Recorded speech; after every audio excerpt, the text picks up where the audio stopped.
Vale.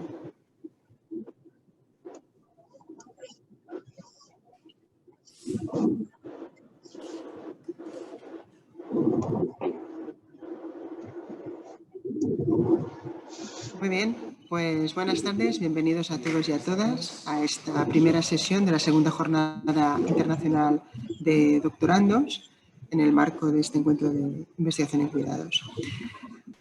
Primero agradeceros el trabajo que habéis realizado para poderlo enviar y para poder compartir aquí vuestras experiencias y vuestros trabajos.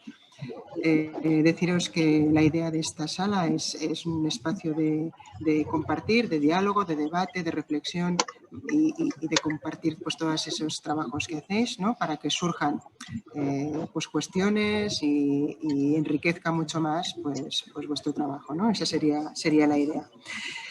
Os explico un poco cómo va a ir el tema. Tenéis 8 minutos para presentar vuestro trabajo.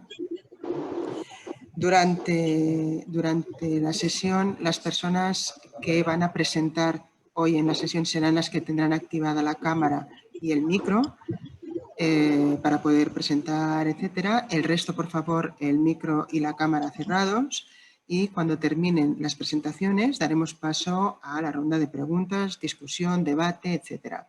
Cada uno de vosotros que queráis formular una pregunta, un comentario, un debate, iniciar una línea de discusión, pues tenéis debajo en el panel el icono de preguntas y respuestas y allí lo único que tenéis que hacer es poner vuestro nombre, hola soy tal y me gustaría formular una pregunta a tal persona.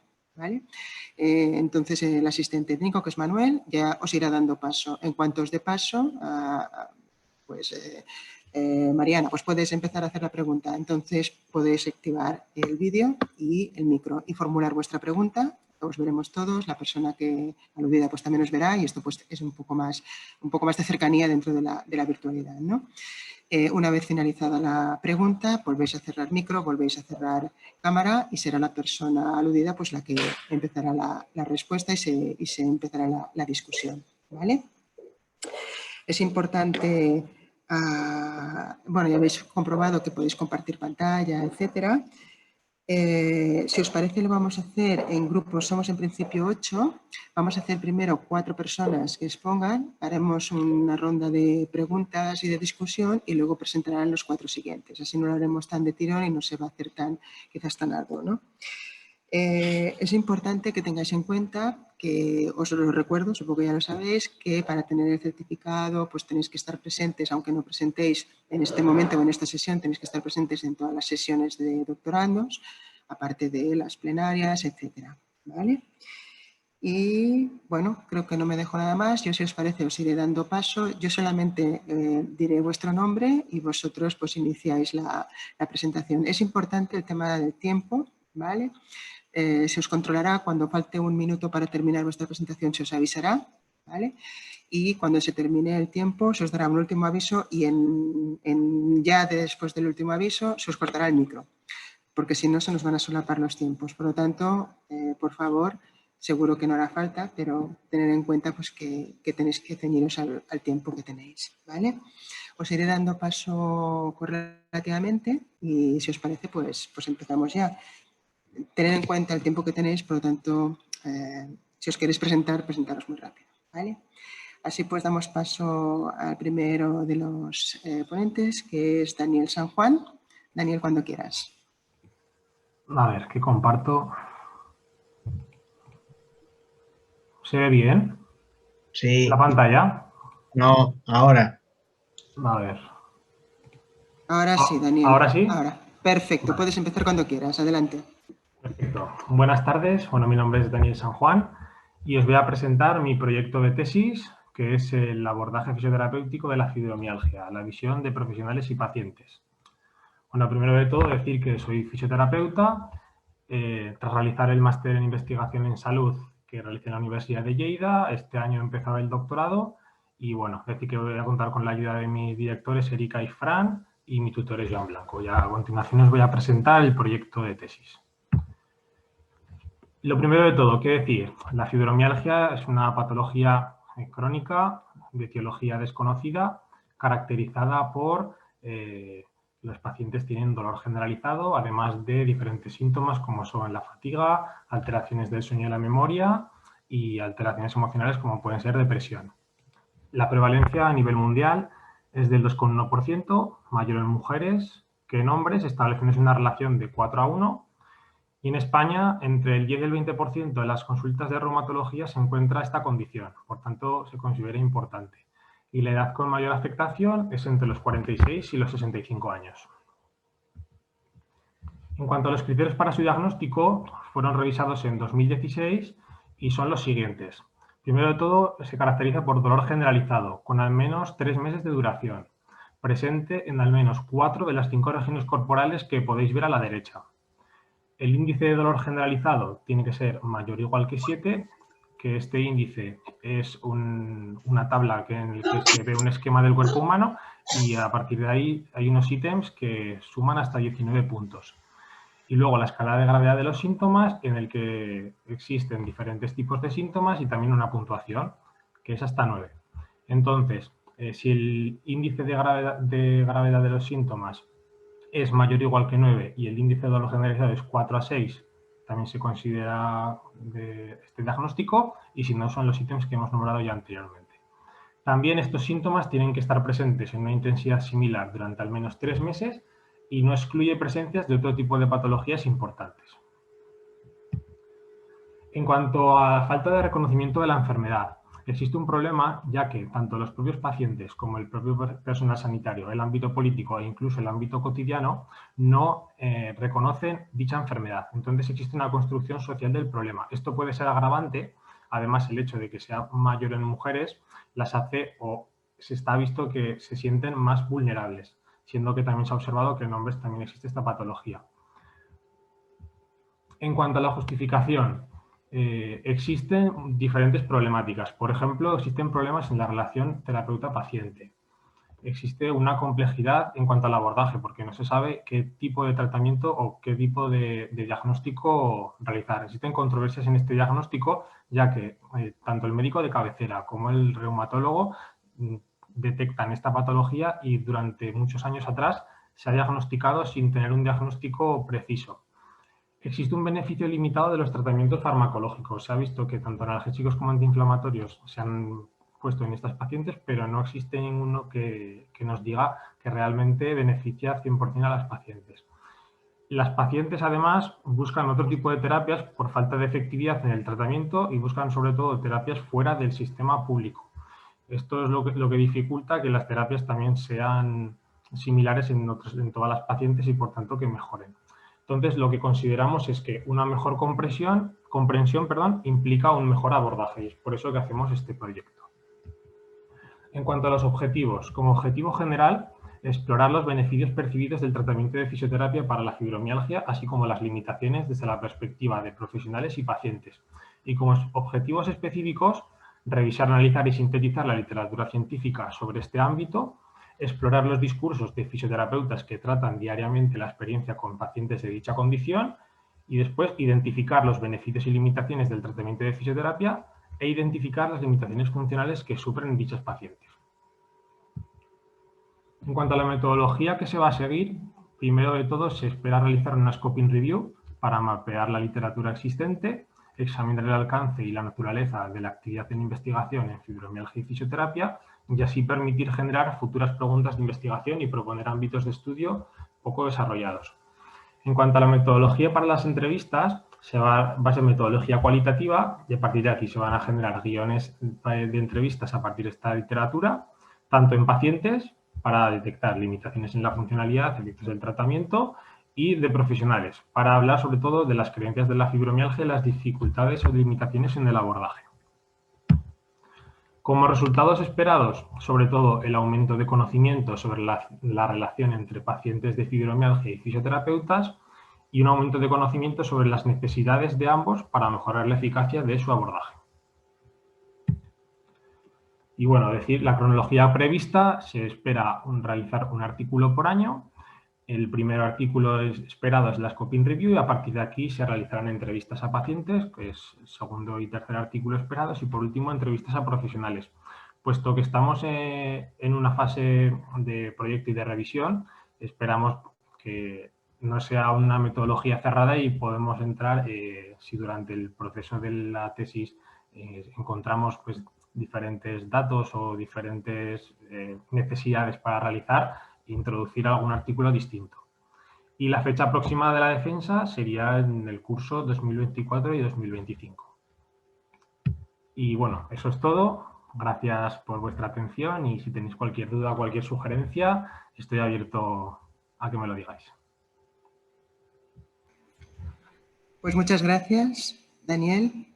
Como ya hemos explicado antes, en la ronda de preguntas la haremos al final de este primer bloque, que seréis 4 los que vais a presentar. Entonces, pues a todos los asistentes, por favor, si tenéis ya alguna pregunta que formularle a Daniel, las podéis ir escribiendo para que no se os vayan.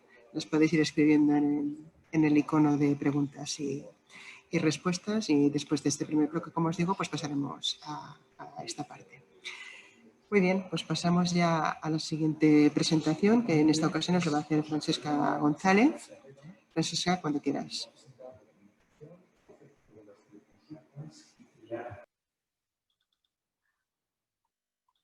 Daniel. Vale, ok. Hola, buenas. Me llamo Francesca González, soy doctoranda de la Universidad de Lleida y este proyecto que os voy a presentar se titula Análisis de la relación terapéutica dentro de las unidades de agudos de salud mental de Cataluña. ¿Vale? Este proyecto parte de un objetivo general, que es el siguiente: analizar la realidad que se da dentro de las unidades de agudos de salud mental de Cataluña respecto a la relación terapéutica que establecen las enfermeras con las personas que están cuidando. Y como objetivos específicos hay marcados 5. El primero, identificar los significados que dan las enfermeras de salud mental a la relación terapéutica. Detectar las herramientas que utilizan las enfermeras de las unidades de agudos para establecer la relación terapéutica, analizar las condiciones en que las enfermeras establecen la relación terapéutica dentro de su entorno laboral, evidenciar los aspectos emocionales que aparecen en las enfermeras durante las interacciones que realizan con las personas que cuidan y conocer la percepción respecto al lugar que da la institución a la relación terapéutica y a la enfermería dentro de la institución. Entonces, ¿por qué? ¿Por qué un tipo de investigación de este tipo, ¿no? Primero que nada es porque está claro que existe una falta de evidencia a nivel estatal sobre la realidad de la relación terapéutica dentro de estos entornos y en especial respecto a las condiciones laborales bajo las cuales estas enfermeras desarrollan esta actividad laboral.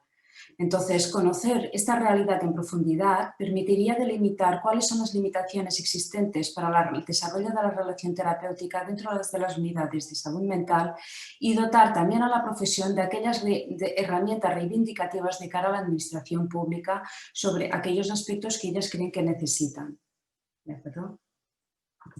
Si vamos a la revisión a la literatura, vemos que la relación terapéutica, según los teóricos, es la parte más importante de la enfermería de la salud mental. ¿Por qué? Porque tiene un potencial curativo, se ha visto en los estudios, y también porque ayuda a mejorar muchísimo las intervenciones profesionales. Si tenemos en cuenta la población que entra ingresando en las unidades de agudos, que por el tipo de enfermedad muchas veces hace que ellos haya una mala adhesión al tratamiento y haya poca conciencia de enfermedad, es evidente que las intervenciones de las enfermeras tienen que ser efectivas, ¿de acuerdo? Por otro lado, si vamos a ver qué es lo que dicen las enfermeras de salud mental sobre lo que ellas consideran que les aporta la relación terapéutica, para ellas es una herramienta esencial. La describen como una herramienta básica e indispensable para hacer intervenciones que sean significativas con las personas que están cuidando. No obstante, se ha evidenciado que la realidad a la que está expuesta la enfermería en general dentro de estas unidades pone en riesgo su desarrollo. ¿Por qué? Por varios motivos. Hay unas limitaciones estructurales, hay un estrés ocupacional, la organización, el ambiente laboral, la falta de recursos, los ratios, etc. Todo ello genera una disminución de los espacios terapéuticos para crear alianzas terapéuticas y también para establecer relaciones significativas con las personas que atienden. Entonces, si nos vamos a la metodología, antes de entrar en ella, me gustaría decir que este proyecto de investigación forma parte de un proyecto muchísimo más amplio liderado por el doctor Antonio Moreno, profesor de la Universidad de Barcelona, que lleva el título Mejorando la relación terapéutica en los cuidados enfermeros a través de la evidencia, estudio multicéntrico en unidades de hospitalización de agudos de salud mental a nivel catalán. También, antes de entrar a más detalle, tengo que decir que este proyecto de tesis que os estoy ahora mismo explicando, se empezó a gestar en el 2018 y está en una fase de desarrollo bastante avanzado. Entonces, si nos vamos a ver el ámbito donde se parte este estudio, son 5 unidades de agudos de salud mental, una en Tarragona, otra en Lleida, 2 en Barcelona y otra en Tarragona para acoger toda la población de Cataluña, para acoger una visión general de lo que está pasando dentro de la provincia, ahí dentro del contexto catalán.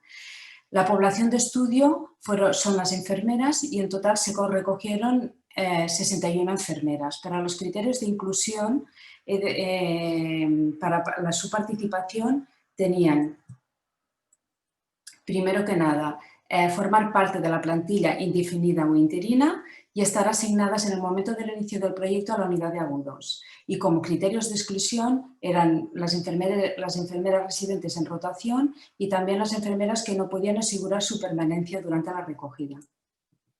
Entonces, la recogida de los datos se hizo en 4 fases. Una primera recogida donde se les pidió los datos sociodemográficos y laborales de las participantes. Se hizo también un análisis estructural y organizativo de cada unidad, unos diarios reflexivos que tenían que rellenar estas enfermeras y luego un grupo de discusión en cada centro. Los resultados esperados. Los resultados esperados es que estos resultados nos aporten una mejor conciencia del rol que realmente están ejerciendo las enfermeras dentro de la institución y evidenciar cómo las políticas y los diseños organizativos respecto a enfermería interfiere en su quehacer diario y especialmente en el papel del supervisor como mando intermedio entre ellas y la institución. La cronología prevista para este estudio es, como he dicho, el 2018 se inició la elaboración del proyecto, se pidieron las autorizaciones, se hizo la recogida de datos con el análisis de los diarios reflexivos. En el 2019 se realizaron las transcripciones de los grupos y la matriculación a los estudios de doctorado. Este año 2020 se ha hecho el análisis y se está terminando la redacción y los resultados. Y ahora mismo, pues bueno, con todo esto también se está haciendo una nueva revisión bibliográfica. Con la idea de que en el 2021 se pueda ya empezar a enviar artículos a revistas de impacto y luego pues se pueda empezar ya con la redacción del documento final de tesis, con la idea de hacer la lectura de esta tesis para el curso 2022-2023. Como cuestiones éticas, hay que decir que se solicitó la aprobación al proyecto de todas las direcciones de las instituciones participantes, se solicitó la autorización de todos los participantes para difundir los resultados, siempre preservando el anonimato y la estricta confidencialidad, y todos los profesionales que han participado lo han hecho de forma voluntaria, habiendo tenido que firmar el consentimiento correspondiente de aceptación de las condiciones de estudio y teniendo el derecho a retirarse del estudio a conveniencia de ellos. Esta es un poco la bibliografía expuesta y nada, aquí está mi presentación, espero que os haya suscitado interés y estoy abierta a todas las cuestiones y sugerencias que me podáis hacer. Muchísimas gracias. Muchas gracias, Francesca. Pasaremos después a la ronda de preguntas y discusión. Pasamos pues al siguiente ponente, que es Sandra Lázaro. Sandra, cuando quieras. Francesca, puedes desconectar tu cámara y tu micro, por favor.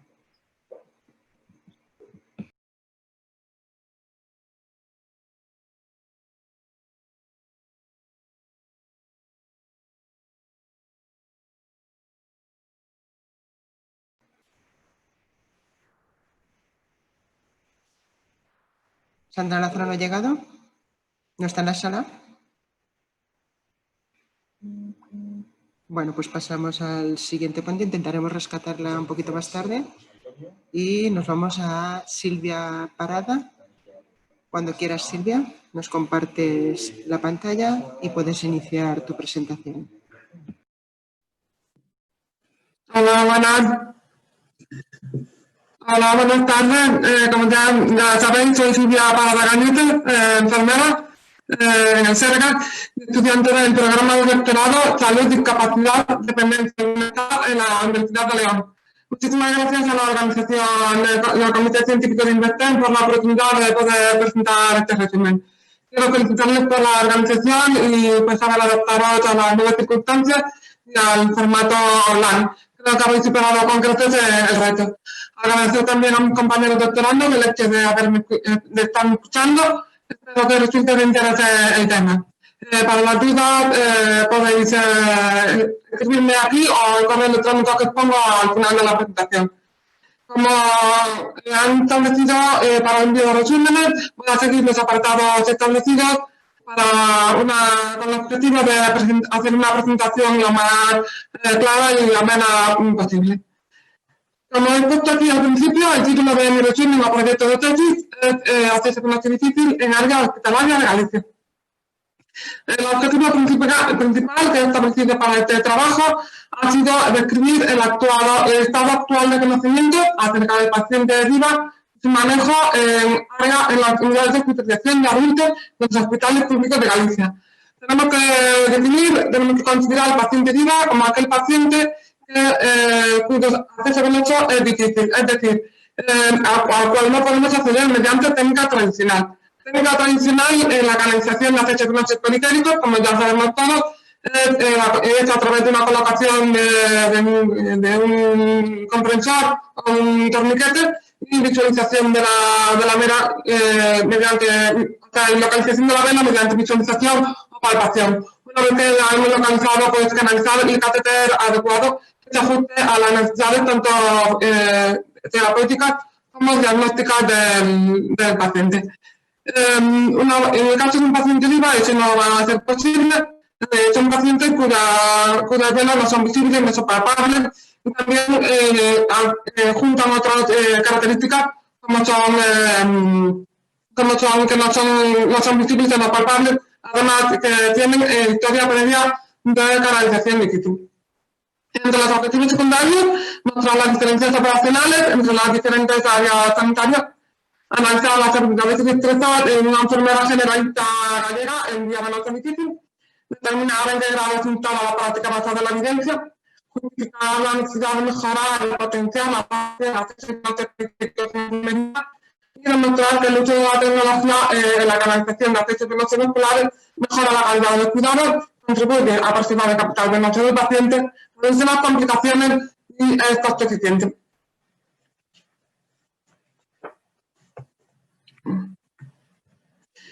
No se han encontrado estudios publicados que expongan la realidad del acceso muscular periférico en Galicia. Por lo contrario, hay numerosos artículos, tanto nacionales como internacionales, que muestran de las áreas de urgencias extrahospitalarias, cuidados críticos, diálisis o pediatría. Por lo que se ve necesario explotar el área de hospitalización, la gran olvidada, junto con el perfil de paciente ingresado en estas unidades, hace previsible que estemos ante un gran porcentaje de pacientes adultos y además que sea DIVA. También conocemos cuáles son las destrezas de las enfermeras gallegas en pacientes DIVA, qué limitaciones tienen en la práctica y con qué formación cuentan. Es preciso tener datos que avalen la necesidad de implantar protocolos que uniformicen la práctica. Estos protocolos están realizados en base a las recomendaciones de las principales sociedades científicas de la ciencia vascular. La ejecución de estos protocolos basados en la evidencia van a contribuir a preservar el capital venoso del paciente, a reducir las tasas de inserción de accesos venosos centrales y otras complicaciones como retraso en la administración de medicación, dolor y desconfort del paciente, las tasas de flebitis mecánicas, gastos sanitarios, por ejemplo, etc. Finalmente, se pretende demostrar la viabilidad costo-beneficio de disponer de recursos tecnológicos al alcance para el abordaje eficaz, seguro y basado en la evidencia del acceso venoso difícil, fomentando, por lo tanto, la mejora de la calidad de los cuidados del acceso venoso periférico en las unidades de hospitalización de adultos. Hemos hecho una revisión exhaustiva y prolongada de la literatura científica en este área, siendo el tema bastante emergente y en continua producción. Destaco los siguientes puntos a modo de síntesis. Un par de estudios publicados en el año 2014 y 2015 muestran una incidencia en España de entre el 83 y el 86% de catéteres venosos periféricos insertados en el ámbito hospitalario. En Galicia, el rango de edad entre los 75 y los 74 años concentra unas 57.400 altas hospitalarias. Es el porcentaje más alto dentro del grupo de los pacientes mayores de 55 años. Tenemos un porcentaje muy elevado de pacientes ancianos pluripatológicos con antecedentes de múltiples ingresos hospitalarios, múltiples funciones, con tratamiento intravenoso de larga duración, portadores de bacterias multiresistentes. En fin, son características que son comunes según la literatura consultada. El autor es válido como Eustaquio Armenteros, José Escalero o Blanco Mavillar.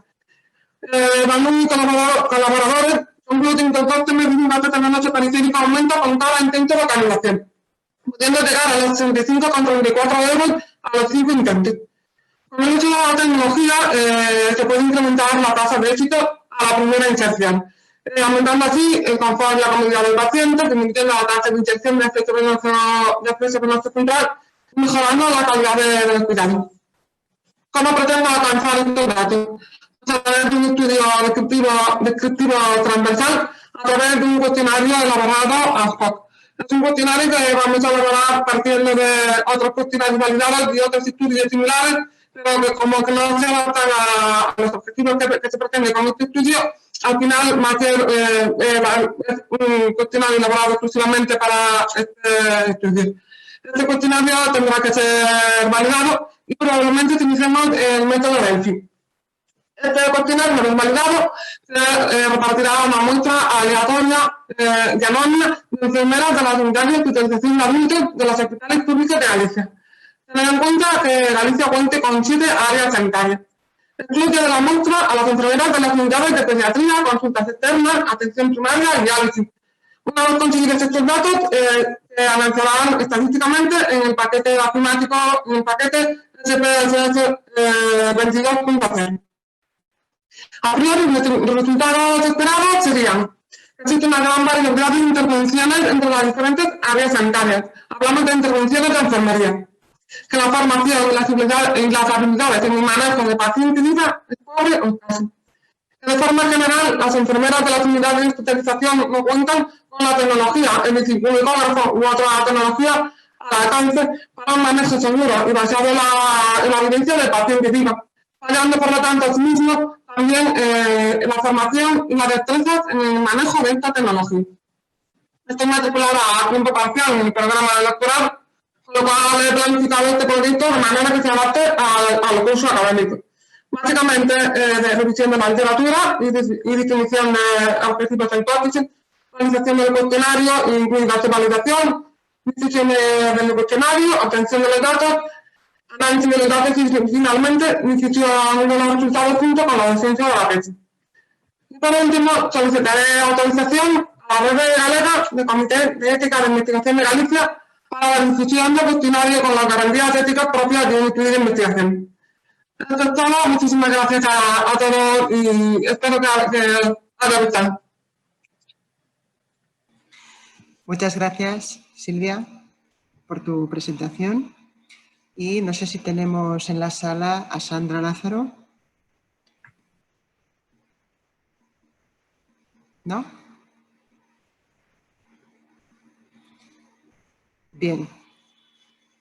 Pues si os parece bien, terminamos este primer bloque y procedemos a las preguntas, a la discusión y al bloque de debate correspondiente a estas 3 primeras presentaciones.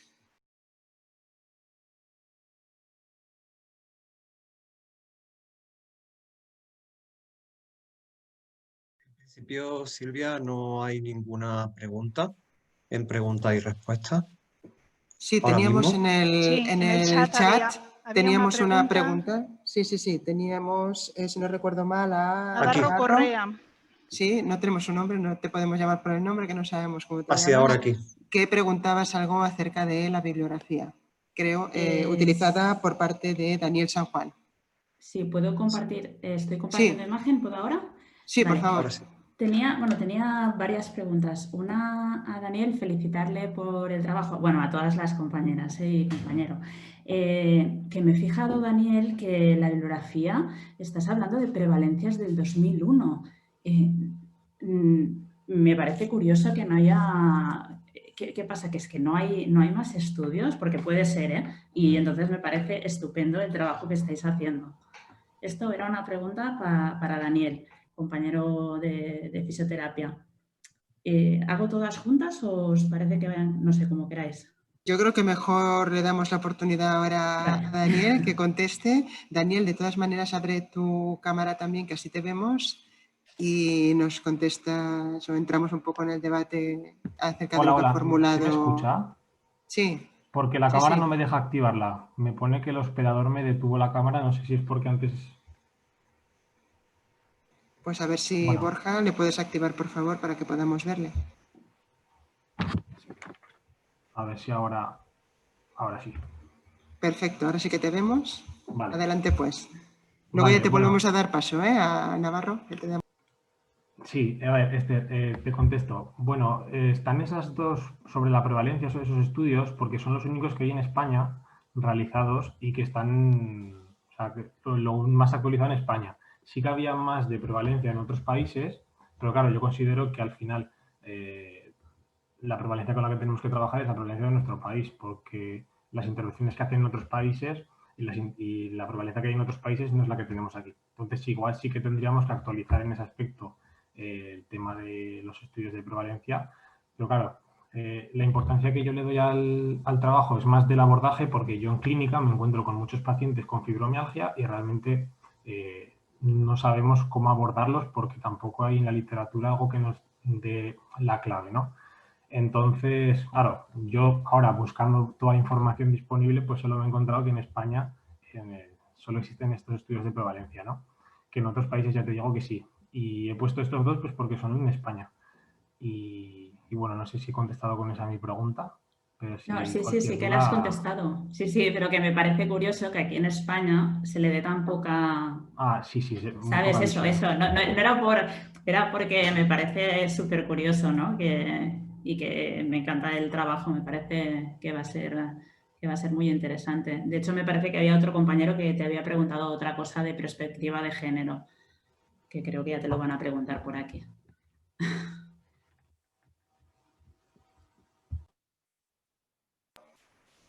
Sí, en principio hay otra pregunta, como dice la compañera, también a Daniel San Juan, de Carlos Terza, creo que es el apellido.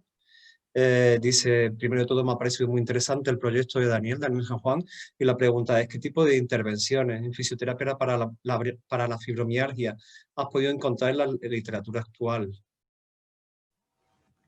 Pues a ver, he encontrado múltiples intervenciones. En fisioterapia, sobre todo, lo que he encontrado es que el ejercicio de resistencia y fuerza mejora tanto el dolor como la capacidad funcional, como también la prevención de caídas, porque es verdad que muchos pacientes son mayores, de 60 años, y también, pues claro, al tener tantos dolores, evidentemente también hay riesgo de caídas y, por tanto, son estas las intervenciones. También existen intervenciones más pasivas, como puede ser el masaje, como pueden ser terapias de láser y corrientes, pero no se han visto resultados positivos. En cuanto a mejora de dolor a corto plazo, sí, pero a largo plazo, nada. Entonces, las intervenciones que más cabida tienen, digamos, son los tratamientos más activos.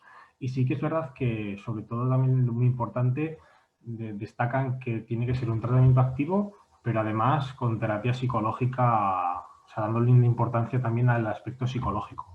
O sea, no solamente del aspecto físico, sino una combinación de las dos. Y también, sobre todo, la educación. Un cambio un poco del paradigma que estamos acostumbrados en la fisioterapia, que es muy pasiva, intentar hacerla un poco más activa y, sobre todo, empoderar a la persona, que es algo que falta mucho. Sí que se está viendo ahora últimamente, pero hasta ahora muy poquita cosa. Gracias, Daniel. Hay otra pregunta que la quiere hacer Alessandra Pascual. Alessandra, cuando quieras puedes abrir tu micro. Va dirigida... ¿Sí? Sí, hola, Alessandra. buenas tardes. Hola, buenas tardes. Iba dirigida a Francesca González sobre la relación terapéutica.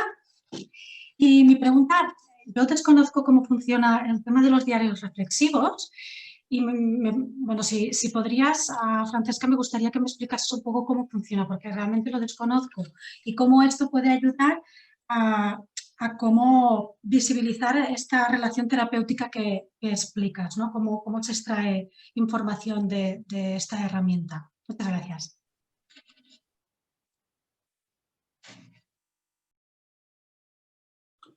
Hola, muchísimas gracias, Alejandra, por tu pregunta. Mira, los diarios reflexivos se crearon con la idea de ver cómo las enfermeras realizaban las intervenciones terapéuticas, ¿no?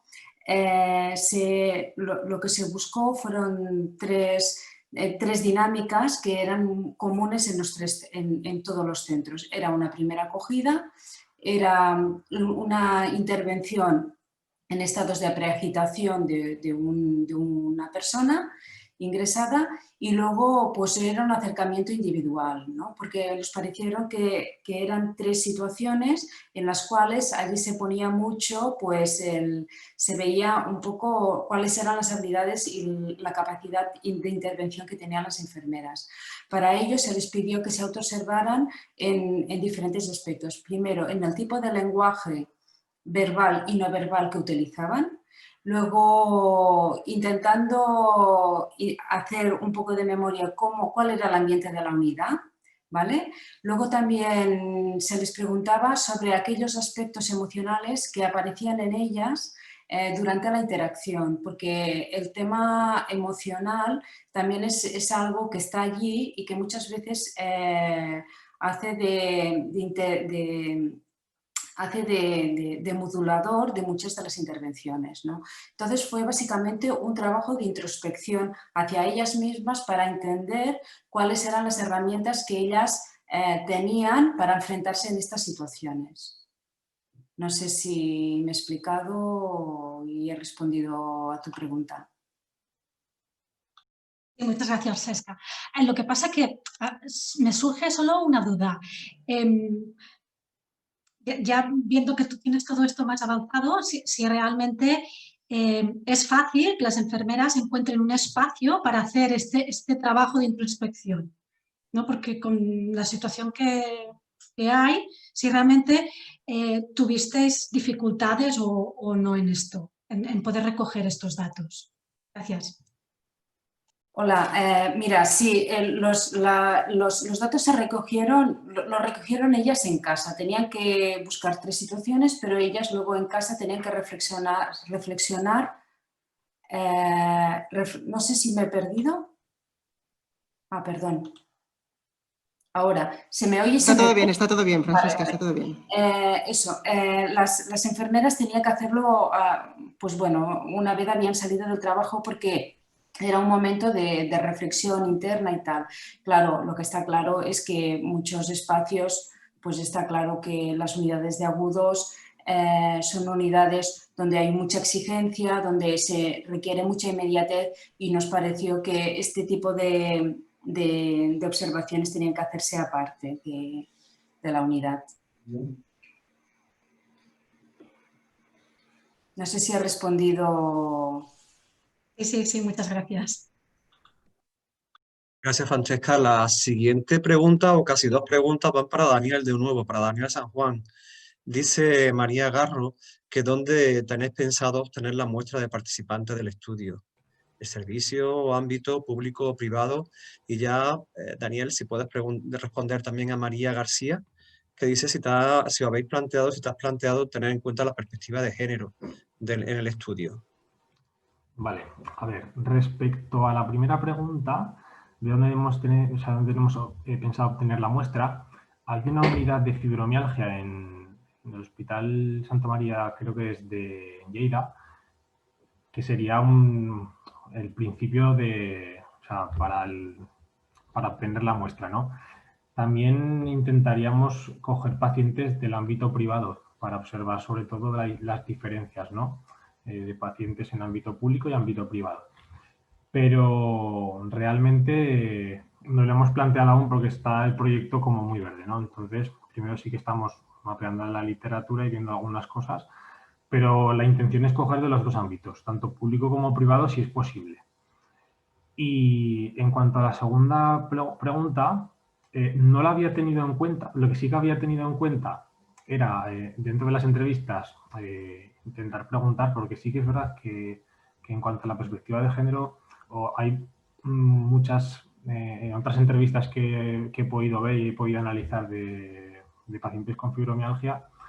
Sí que se ven muchas situaciones en las que la mujer se ve mucho más frágil, y yo creo que también es un tema que es interesante abordar. No lo había planteado como tal, pero vamos, tras la pregunta lo voy a tener muy en cuenta, sobre todo para el tema de las entrevistas, poder observarlo mejor. No sé si he respondido, si no me decís. Sí, Daniel, creo que sí. Gracias. Traslado una pregunta de Esther nuevamente hacia Francesca.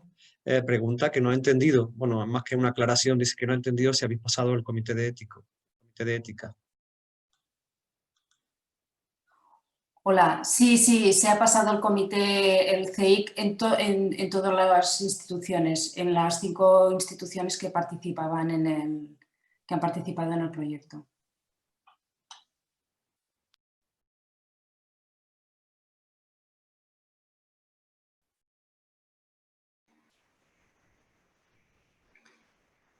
No sé cómo vamos de tiempo, ahora mismo creo que no hay más preguntas en el chat.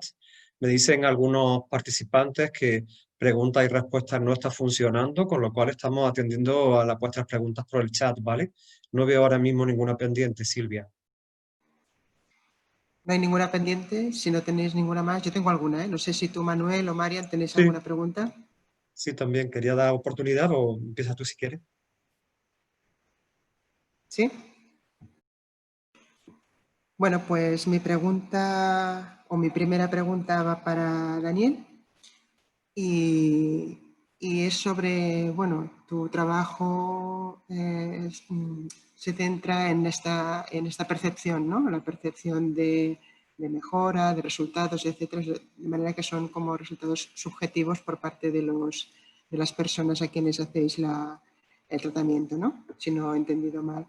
Entonces mi pregunta es, ¿os habéis planteado más allá, ¿no? de este trabajo que estáis haciendo a nivel subjetivo, tanto vuestro como de los pacientes?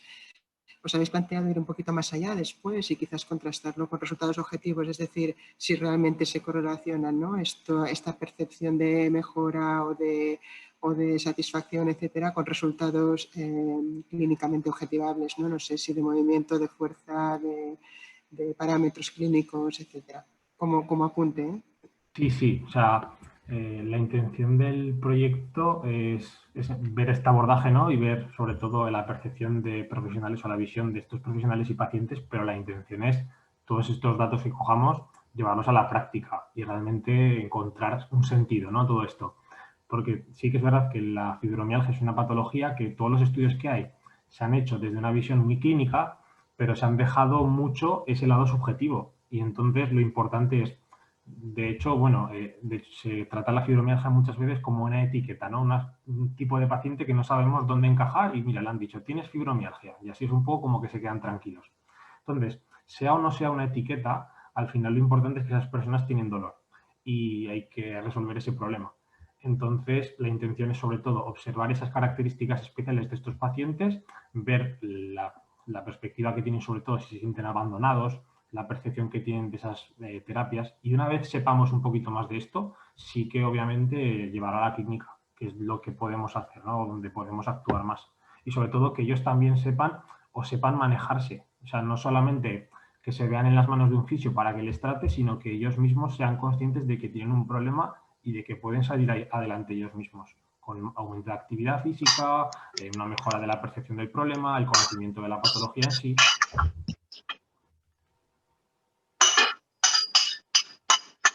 Gracias. Gracias a ti. Y Sí. me gustaría formular también otra pregunta. Sí ¿Puedo? Déjame tiempo, Silvia. Sí, te dejaré. Una más y ya está. Para Francesca. Y es que me ha parecido interpretar que hay algunos resultados preliminares, al menos viendo un poco la cronología del trabajo. Entonces, si ese es el caso, que tenéis algún resultado preliminar, porque estáis empezando ya, entiendo que con el análisis simultáneo a medida que vais haciendo los grupos, etcétera.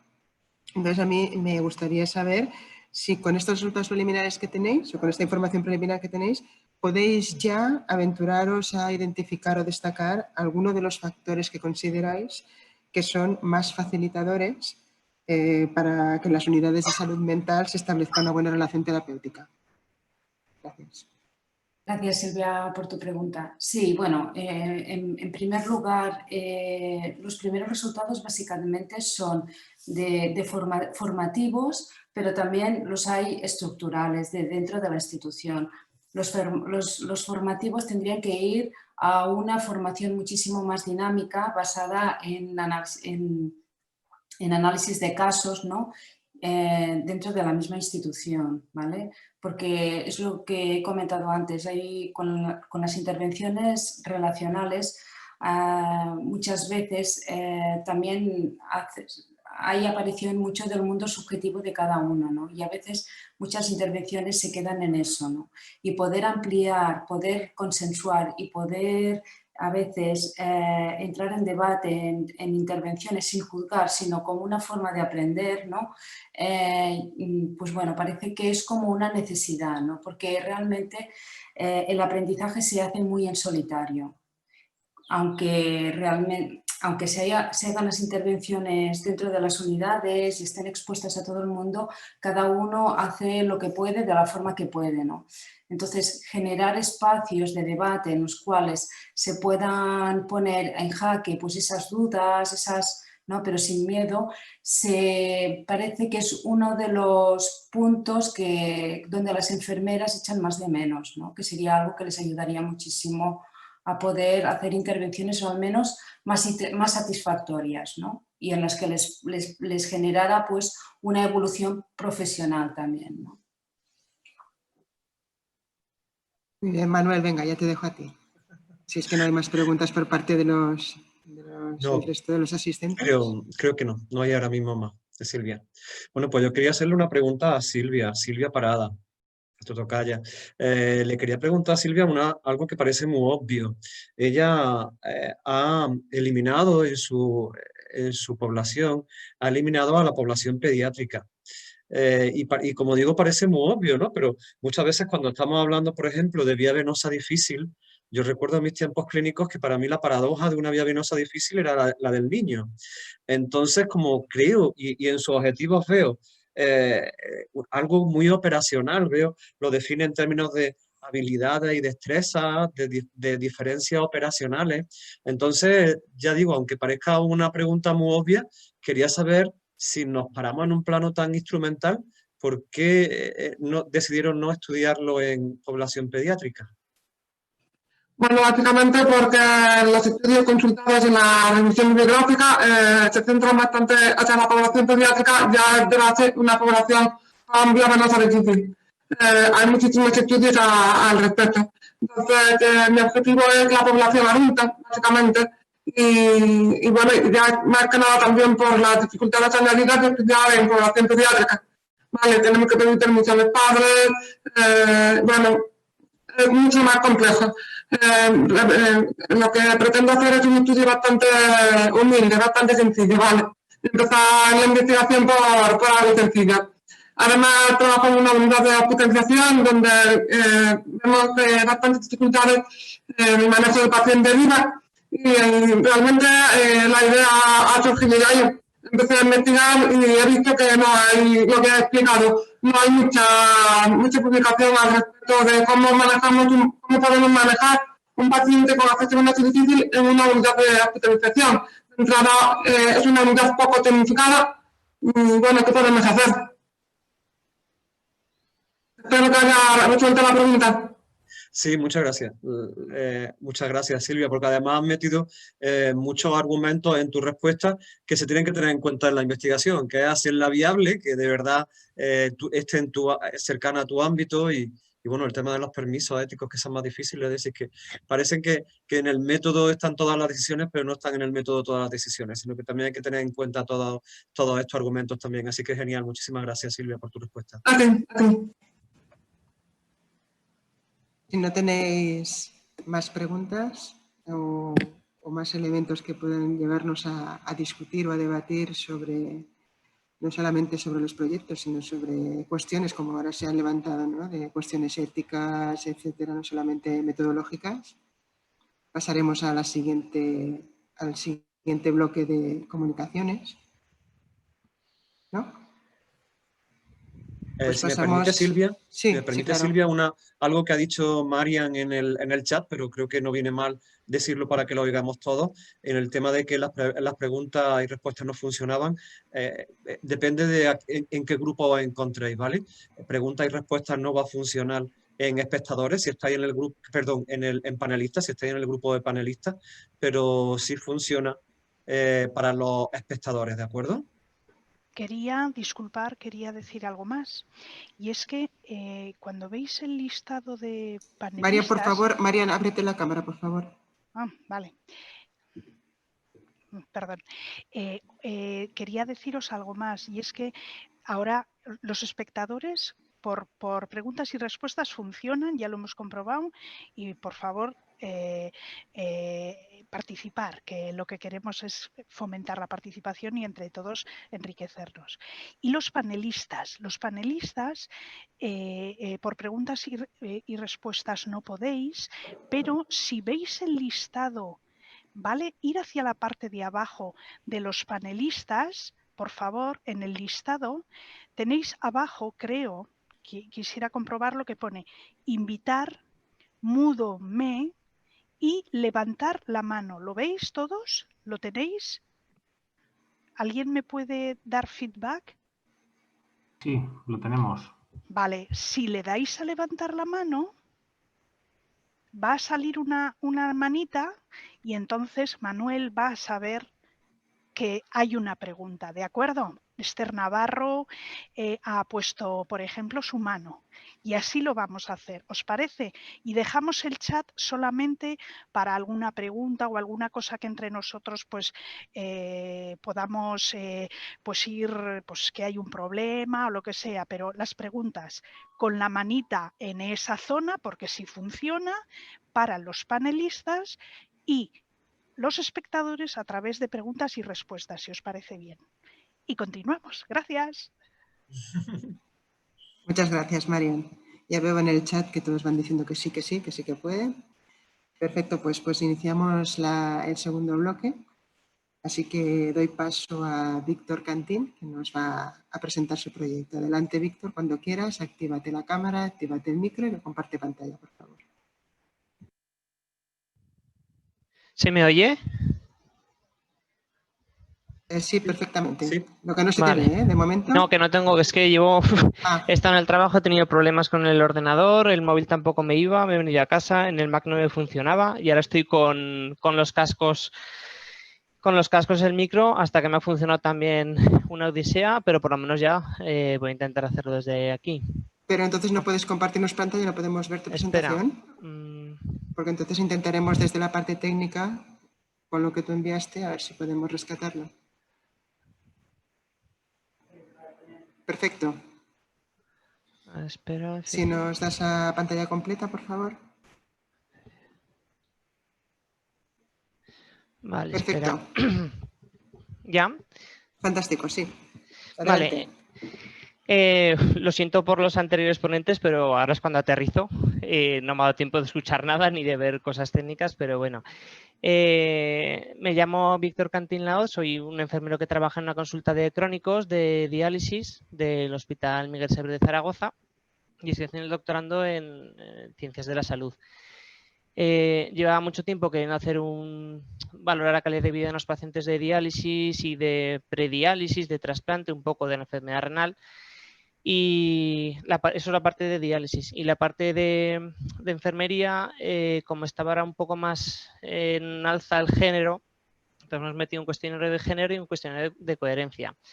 Entonces, voy a intentar en el doctorando evaluar la calidad de vida y el rol de género en sentido de coherencia de pacientes de enfermedad renal crónica avanzada según el tipo de tratamiento sustitutivo. Los objetivos es describir las características clínicas y poblacionales de los pacientes. Espera, que tengo que minimizar. ¡Ay! Un segundo, que es que os veo por aquí. Un segundo, que es que minimizo esto. Vale, describir las características clínicas y poblacionales de los pacientes con enfermedad renal crónica del Hospital Universitario Miguel Servet, evaluar la calidad de vida de estos pacientes y ver sus posibles cambios en función de la terapia renal sustitutiva, analizar el rol de género en cada uno de ellos y ver la relación existente con la calidad de vida y el afrontamiento o sentido de coherencia. Hay una escasa recogida de las medidas de calidad de vida en los enfermos renales. Sí que se hace en trasplante renal, se hace un poquito en previa, y más en hemodiálisis y peritoneal, pero bueno, ver un poco en todas las etapas cómo va cambiando. Y sobre todo las diferencias en el rol de género y la capacidad de afrontamiento. Ay, se me va.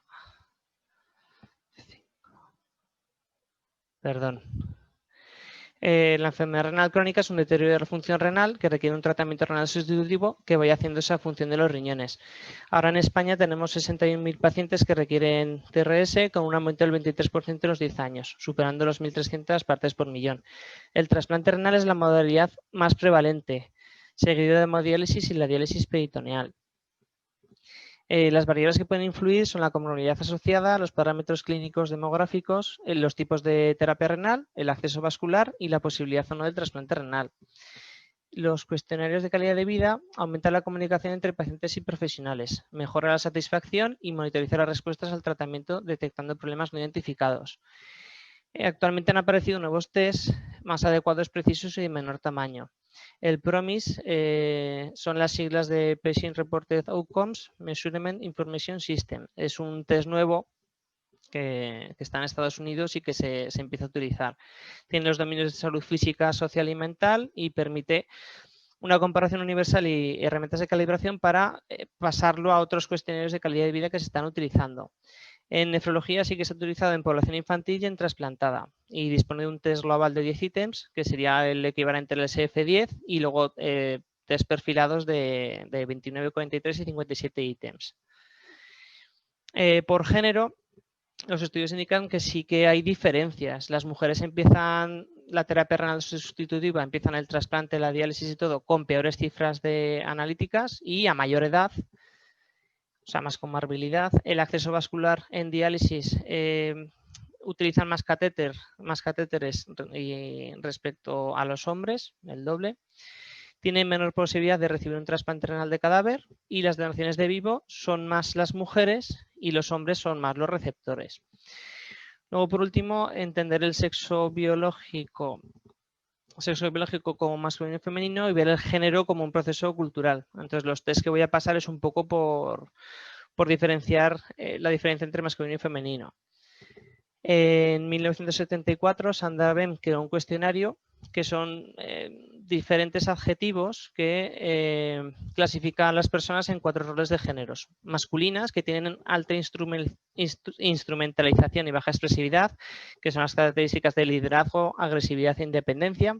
Femeninas, con alta expresividad y baja instrumentalización, que son sensibilidad, calidez, afectividad. Indiferenciado, que serían personas que tienen bajos atributos en masculinos y femeninos. Y andróginas, que tienen atributos elevados de los 2 roles. Entonces, estas personas son las que tienen más resiliencia y menos vulnerabilidad a los problemas psicológicos, depresión, ansiedad o estrés. Por otro lado, Antonovsky en el 87 sacó otro cuestionario de coherencia interna que es la disposición personal hacia la valoración de experiencias vitales como comprensibles, manejables y no de significado. Entonces, una persona que tenga un elevado shock afronta de manera más eficaz los problemas, tiene menos riesgo de percibir situaciones estresantes y se protege de efectos negativos, controlando y dando sentido, dando una mayor salud percibida y calidad de vida. Ay, espera, se me ha vuelto a ir.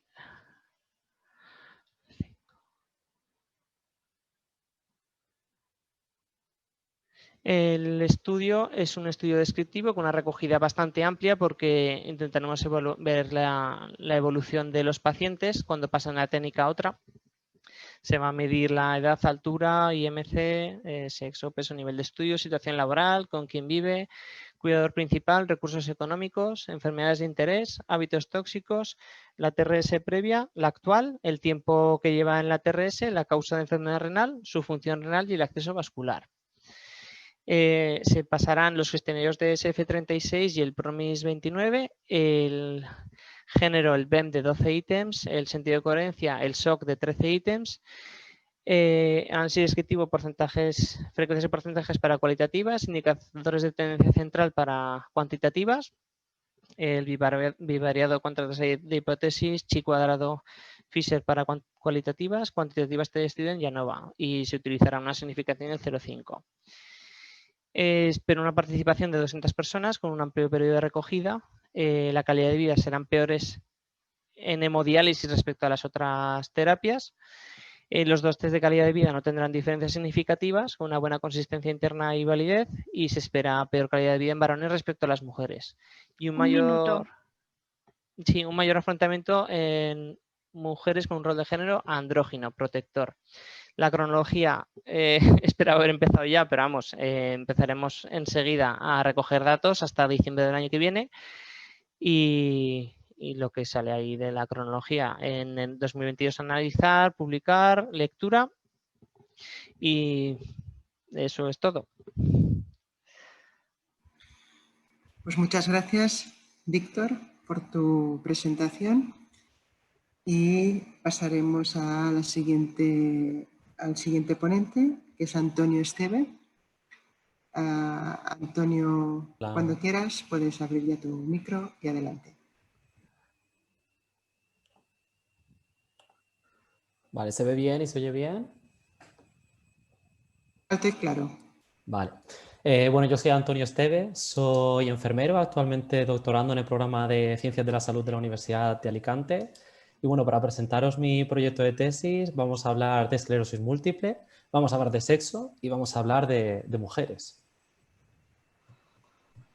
Perdón porque no me deja pasar pantalla. Un momentito, voy a dejar de compartir y comparto. A ver.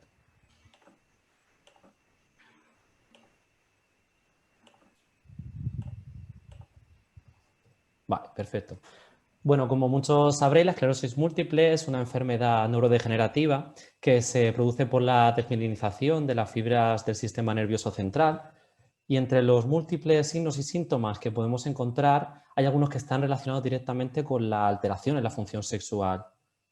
En concreto, en mujeres, donde la prevalencia de la enfermedad es mayor que en hombres, se ha evidenciado que puede existir una alteración en esta función sexual hasta en un 40 u 80% de los casos.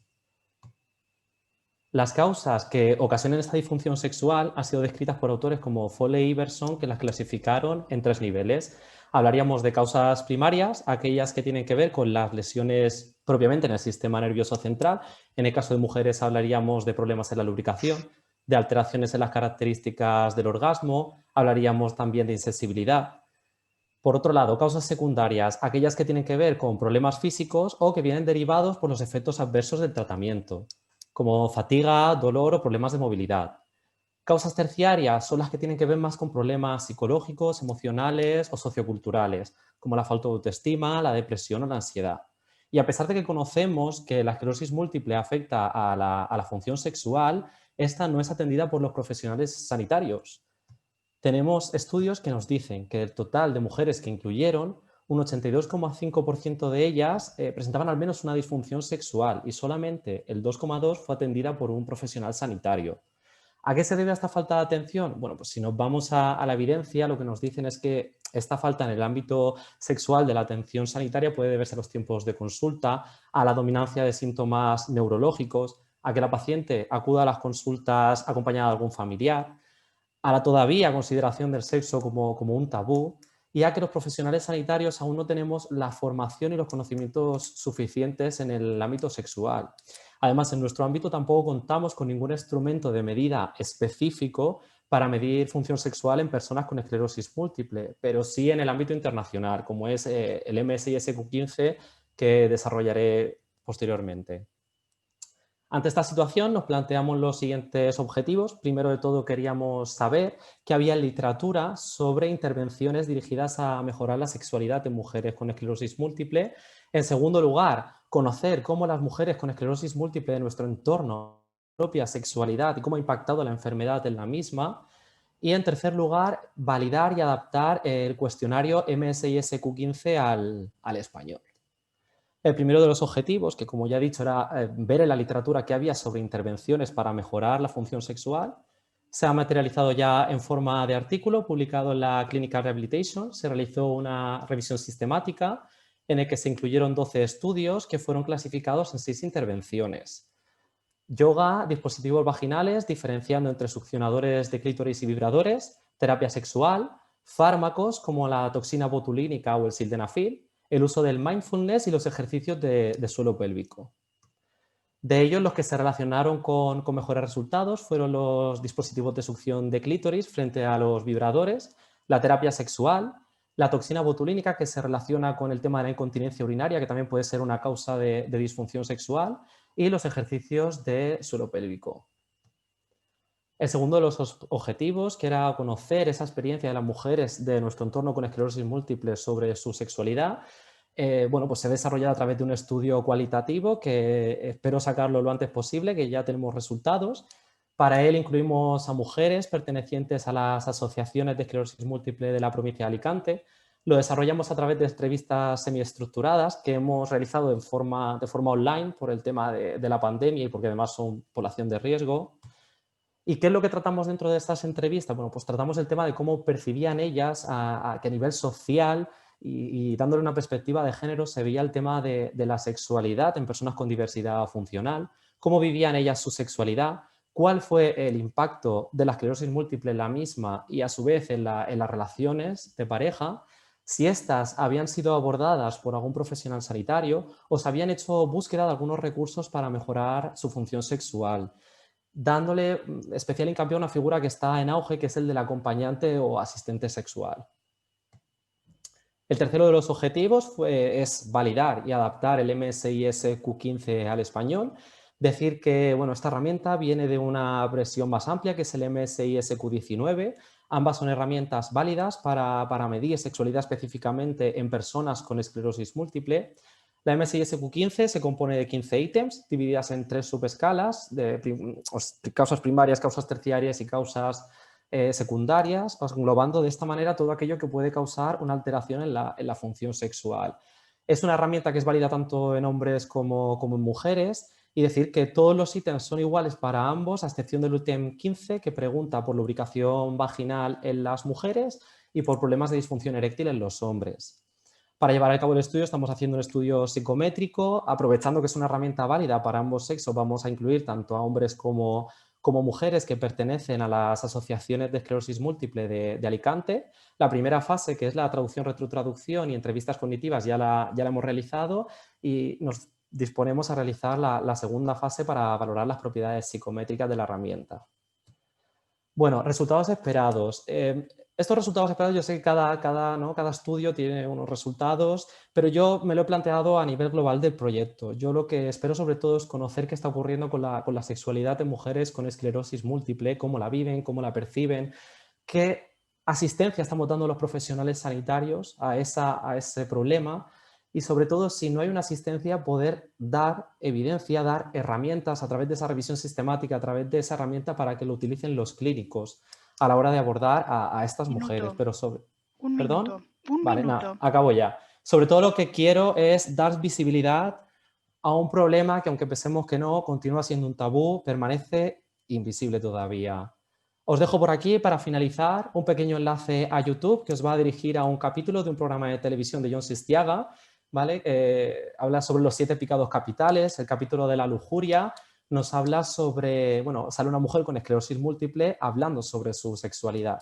Y para terminar, leeros una frase que hemos extraído de las entrevistas que hemos realizado para el estudio cualitativo y que la quiero leer porque invita a la flexión. Y es que al preguntar a las mujeres, a una de ellas, sobre cómo percibía que se veía sexualmente a nivel social la sexualidad en personas con diversidad funcional, nos dice, como bichos raros, porque piensan, una persona impedida, que a lo mejor no puede andar, que tiene silla de ruedas, no puede tener una sexualidad buena también. Diferente, pero buena. Y cada persona tenemos una sexualidad diferente. Muchas gracias por vuestra atención. Muchísimas gracias, Antonio. Recordar a todos los que estáis de asistentes y panelistas que podéis ir formulando vuestras preguntas, que las haremos al final de este segundo bloque. Y seguimos con el siguiente ponente, que es Merodino Ruiz. No tenemos tu nombre, no sabemos cómo te llamas, no te puedo llamar por el nombre. Hola, ¿me oís?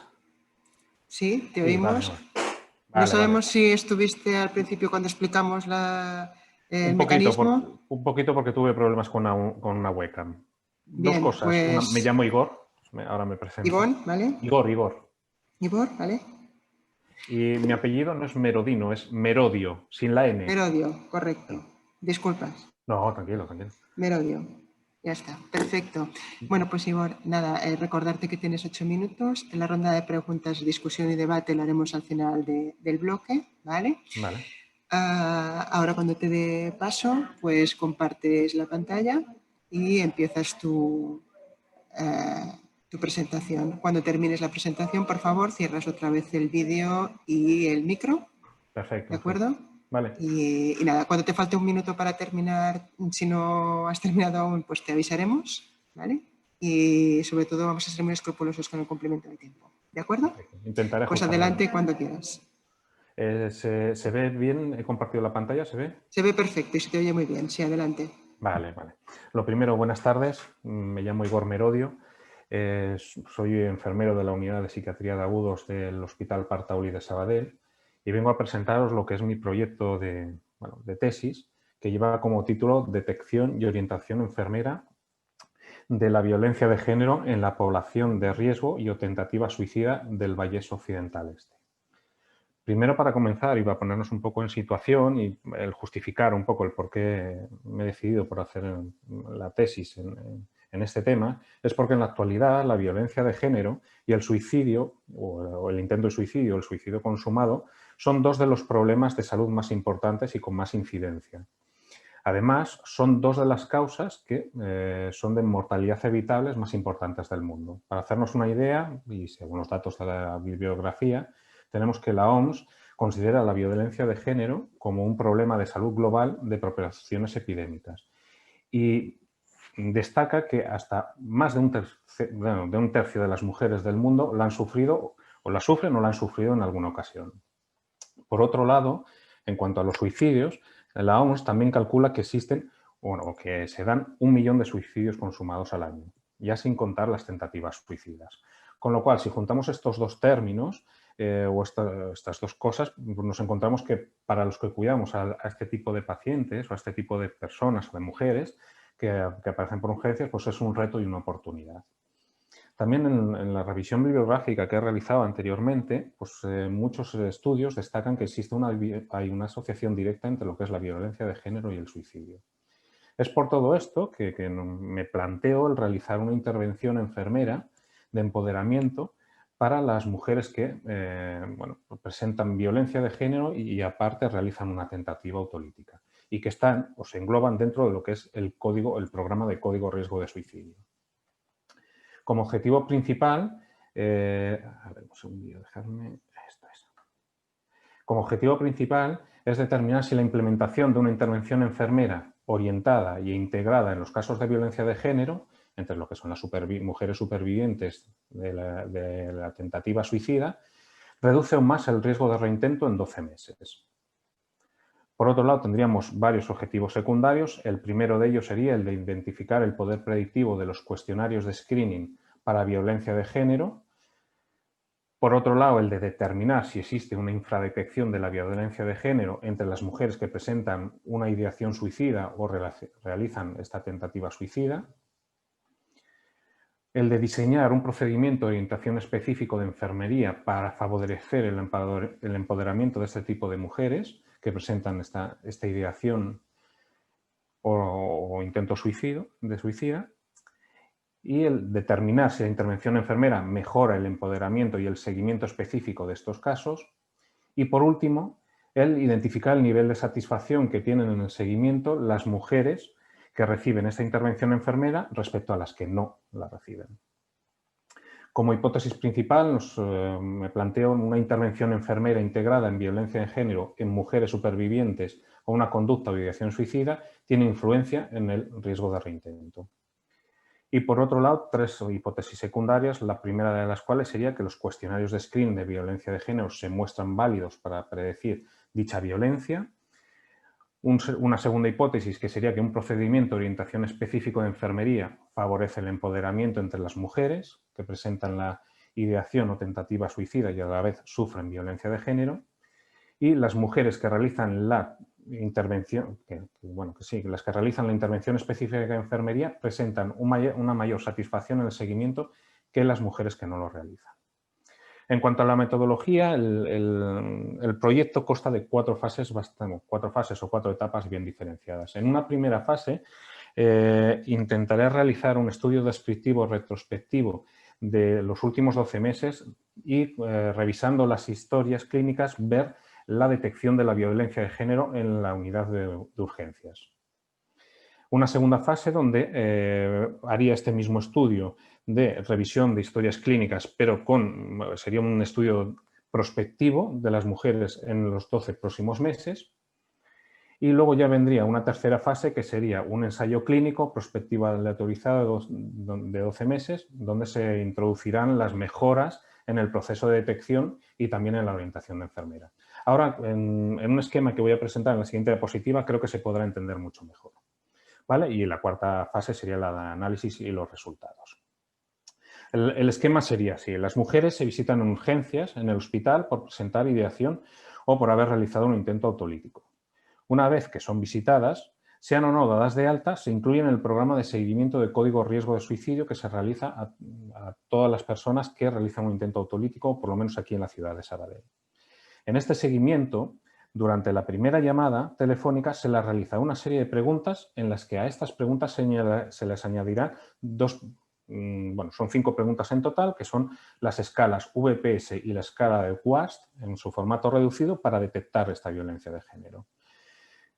Además, se citará a las mujeres para una visita presencial. Durante esta visita se llevará a cabo a los 10-15 días posteriores a la llamada. ¿Vale? En esta visita se les informará del estudio, se pasará el consentimiento informado y se pasará lo que es la escala ISA, que es la escala confirmatoria o la escala Gold estándar de la existencia de violencia de género. Con lo cual tendremos la población que sí presenta violencia de género y la que no presenta violencia de género. A las que presentan violencia de género y que han realizado un intento autolítico o han presentado ideación suicida, lo que se les pasaremos será la escala de RVD, que es de Barcelona, que es de la valoración de violencia inmediata, ya que estas mujeres pasarían directamente, o sea, no entrarían dentro del estudio y buscaríamos una solución inmediata al problema, ya que existe esa violencia inmediata. A las que no dan que tengan una violencia inmediata, pues se la utilizará la muestra, y aún se la realizará esa intervención de empoderamiento que intentará realizar enfermería y una intervención neutra. En la intervención, enfermería pactará unos objetivos que luego a los 30 días recibirá una evaluación telefónica para ver la consecución de estos objetivos. Un minuto, por favor. Vale. Y por último, se realizará un seguimiento de 12 meses para ver el número de reintentos que han realizado y el número de visitas.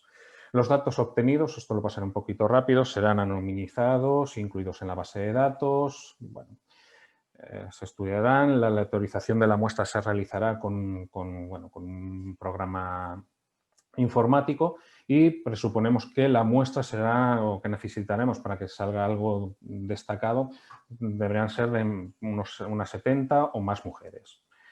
Por último, el cronograma, como podéis ver aquí, la idea es empezar este año que viene, con lo cual todavía no hemos empezado a recoger o no he empezado a recoger muestra, y la idea sería terminarlo para el 2023. Bueno, esta es la bibliografía que dejo por aquí y bueno, sin más, muchísimas gracias. Pues muchísimas gracias, Igor. Gracias. Y ya puedes cerrar tu cámara y tu vídeo. Y damos paso a Mariana Loezar. Hola, ¿se me escucha bien? ¿Se te escucha bien? Y si ahora nos compartes pantalla, por favor. ¿Se comparte y se ve bien? Se comparte, se ve bien y se te oye perfectamente. Adelante cuando quieras. Bueno, buenas tardes a todos y a todas. Mi nombre es Mariana Loezar Hernández. Yo soy enfermera de la Universidad de Valparaíso de Chile y actualmente doctoranda en Cuidados Integrales y Servicios de Salud en la Universidad de Lleida. El proyecto que voy a presentar lleva como título Maternidades actuales, vulnerabilidad y respuesta del sistema sanitario desde una perspectiva de género. El objetivo general es explorar las vivencias de maternidad y sus efectos en salud, considerando la influencia de los roles de género y la percepción de la respuesta de los servicios sanitarios durante esta experiencia. Los objetivos específicos, el primero es explorar el fenómeno de la maternidad y paternidad en cuanto a los efectos que tienen su salud, los roles de género de la pareja y la atención sanitaria recibida, desde la perspectiva de mujeres y hombres que han sido madres y padres por primera vez. El segundo objetivo específico es identificar las dificultades derivadas de la asunción de este nuevo rol de madre y padre y las estrategias que se utilizan para enfrentar esta experiencia de manera resiliente. El tercer objetivo forma parte de otro tema, que ya lo voy a explicar, es conocer la percepción que tienen las y los profesionales sanitarios sobre la atención sanitaria del embarazo, parto y puerperio en el contexto de la pandemia por COVID-19, ¿vale? Y el último objetivo específico es explorar las estrategias implementadas para enfrentar las dificultades devenidas del ejercicio del cuidado en tiempos de pandemia. La justificación es que principalmente existe una necesidad de actualizar y de hacer visibles finalmente la pluralidad de vivencias y sentimientos que relatan tanto hombres y mujeres al transitar por la experiencia tanto de maternidad como de paternidad. En este sentido es muy importante tener en cuenta la perspectiva de género y también el enfoque de vulnerabilidad, porque hay que considerar que la maternidad, según diferentes referencias bibliográficas, está considerada como un periodo de vulnerabilidad de la salud de la mujer. En marco conceptual y teórico hay que tener en cuenta que la maternidad se considera como una experiencia tanto biológica como cultural en la que influyen diversos factores, tanto económicos, políticos y también sociales. La capacidad biológica que tenemos las mujeres de procrear ha entablado históricamente una relación entre feminidad y maternidad, que la han hecho parte en el fondo de la esencia de ser mujer. Esta relación también constituye y hace que se cree finalmente un modelo actual de maternidad que se centra, un modelo hegemónico que se centra en la capacidad de cuidado y de sacrificio que tienen las mujeres. Y cuando estas mujeres no cumplen con estos estándares, generalmente son calificadas a nivel social como malas madres. La revisión de la literatura, la maternidad, como dije anteriormente, es considerado un periodo de vulnerabilidad en la salud de las mujeres debido principalmente a que se tienen que exponer a cambios tanto en sus dinámicas como en sus ritmos de vida.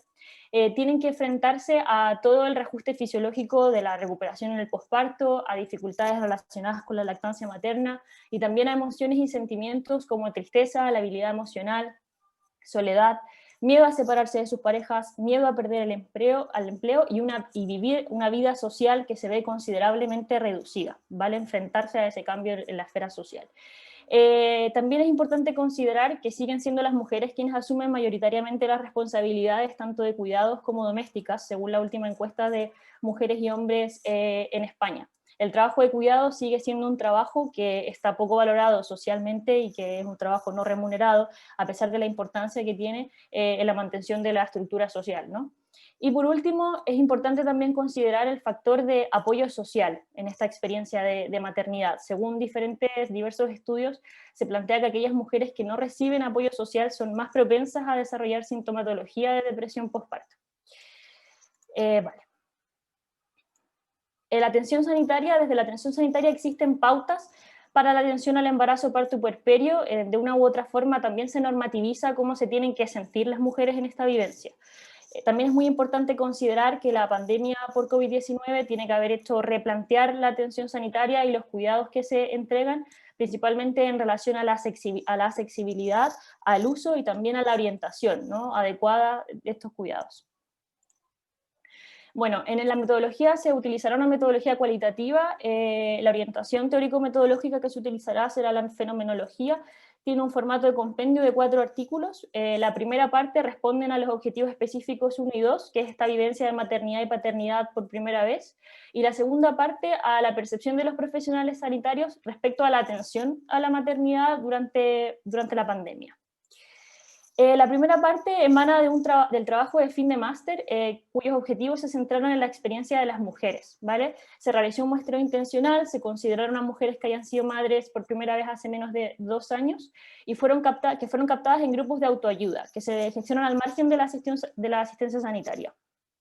Posteriormente, tras un trabajo reflexivo, surge la necesidad de complementar estos resultados con la perspectiva de los padres, ¿vale? Y se realiza un muestreo en bola de nieve y se tiene un total de participantes de 12. Se utiliza como técnica de recogida de datos la entrevista semiestructurada. La segunda parte pretende comprender un contexto mucho más amplio, se va a también realizar un muestreo intencional, criterio de inclusión a aquellos profesionales que han atendido tanto al embarazo, parto y puerperio durante la contingencia por COVID-19 y se pretenden captar en la atención primaria, hospitalizada y en las unidades y también en las urgencias de maternidad. Se pretende usar la entrevista semiestructurada o los grupos de discusión. Bueno, en los resultados esperados, en el análisis preliminar de la primera parte, ya se pueden observar de que sí que existen efectos de la salud, tanto de hombres y mujeres desde una perspectiva biopsicosocial. En esto influye considerablemente el reparto de tareas de cuidado y domésticas que siguen respondiendo a un modelo de género tradicional, aunque existen ciertos avances de moverse hacia un modelo de género en transición. A pesar de que los hombres se impliquen en las tareas de cuidado, siguen naturalizando el cuidado de las mujeres y eso hace que afecte mayoritariamente más su salud, ¿vale?, respecto a los hombres. Y la respuesta de la atención sanitaria es considerada como insuficiente, ¿vale?, en este análisis preliminar que hemos hecho de la primera parte. Y en la segunda parte se espera encontrar, bueno, dificultades, ¿no?, porque la pandemia evidentemente a la atención sanitaria le ha dificultado muchas cosas, tanto, o sea, para entregar cuidados de enfermería humanizados, ¿vale? Hago énfasis en eso porque es muy importante desde el punto de vista de la enfermería. Claro, medidas como la distancia social y la reducción de los tiempos de ingreso en el posparto pueden también haber suponido dificultades añadidas a las mujeres y también desde la atención sanitaria probablemente haya existido la necesidad de implementar nuevas formas de seguimiento a estas mujeres y eso es muy interesante de ver cómo se ha hecho. Bueno, la cronología prevista brevemente son 4. Un minuto, por favor. Empezó en el 2019 con el trabajo de fin de máster, ya continúa en el 2020, se organiza un poco en función de los objetivos específicos 1 y 2, ¿vale? No me voy a extender demasiado. En el 2021 ya se planea estar realizando el trabajo de campo de la segunda parte, y bueno, el análisis de los datos, etcétera, y la redacción y el envío del tercer artículo, ¿vale? Y en el 2022 la redacción y el envío del cuarto, y también la redacción del compendio de tesis, es que ojalá sea así. Y la revisión bibliográfica que es transversal a todo el proceso. Bueno, cuestiones éticas, brevemente porque no sé cuánto me queda. Bueno, la aprobación la primera parte fue aprobada por el Subcomité de Ética de la Investigación de la Universidad Autónoma de Madrid. Se siguieron las consideraciones y las recomendaciones éticas respecto a la investigación cualitativa en salud, se entregó una hoja informativa a los participantes con énfasis en los objetivos del estudio y se entregó un consentimiento informado donde se daba finalmente la autorización a utilizar la grabadora de audio. Vale. Y bueno, esas son algunas de las bibliografías que he utilizado y eso, muchas gracias. No sé si es que, no sé, traté de apurarme, pero parece que salí sobrada. Perfecto, Mariana, ni sobrada ni necesitada. Vale. Lo clavaste muy bien. Vale. Perfecto. Gracias. Pues muchas gracias. Último llamamiento a Sandra Lázaro Leal, si se ha incorporado, que parece que no.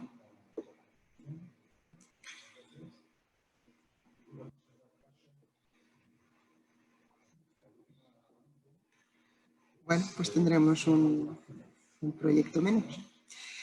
Bueno, pues si os parece bien, muchas gracias a todos los que habéis presentado vuestros proyectos con este énfasis y estas ganas de llevarlos a cabo. Y iniciamos el turno de preguntas, así que Manuel, te doy paso para que vayas abriendo y regulando las preguntas. Sí, muy buenas. Pues nada, en el chat o manos levantadas no hemos tenido ahora mismo ninguna, no tenemos ahora mismo ninguna, pero sí que tenemos en la parte de espectadores.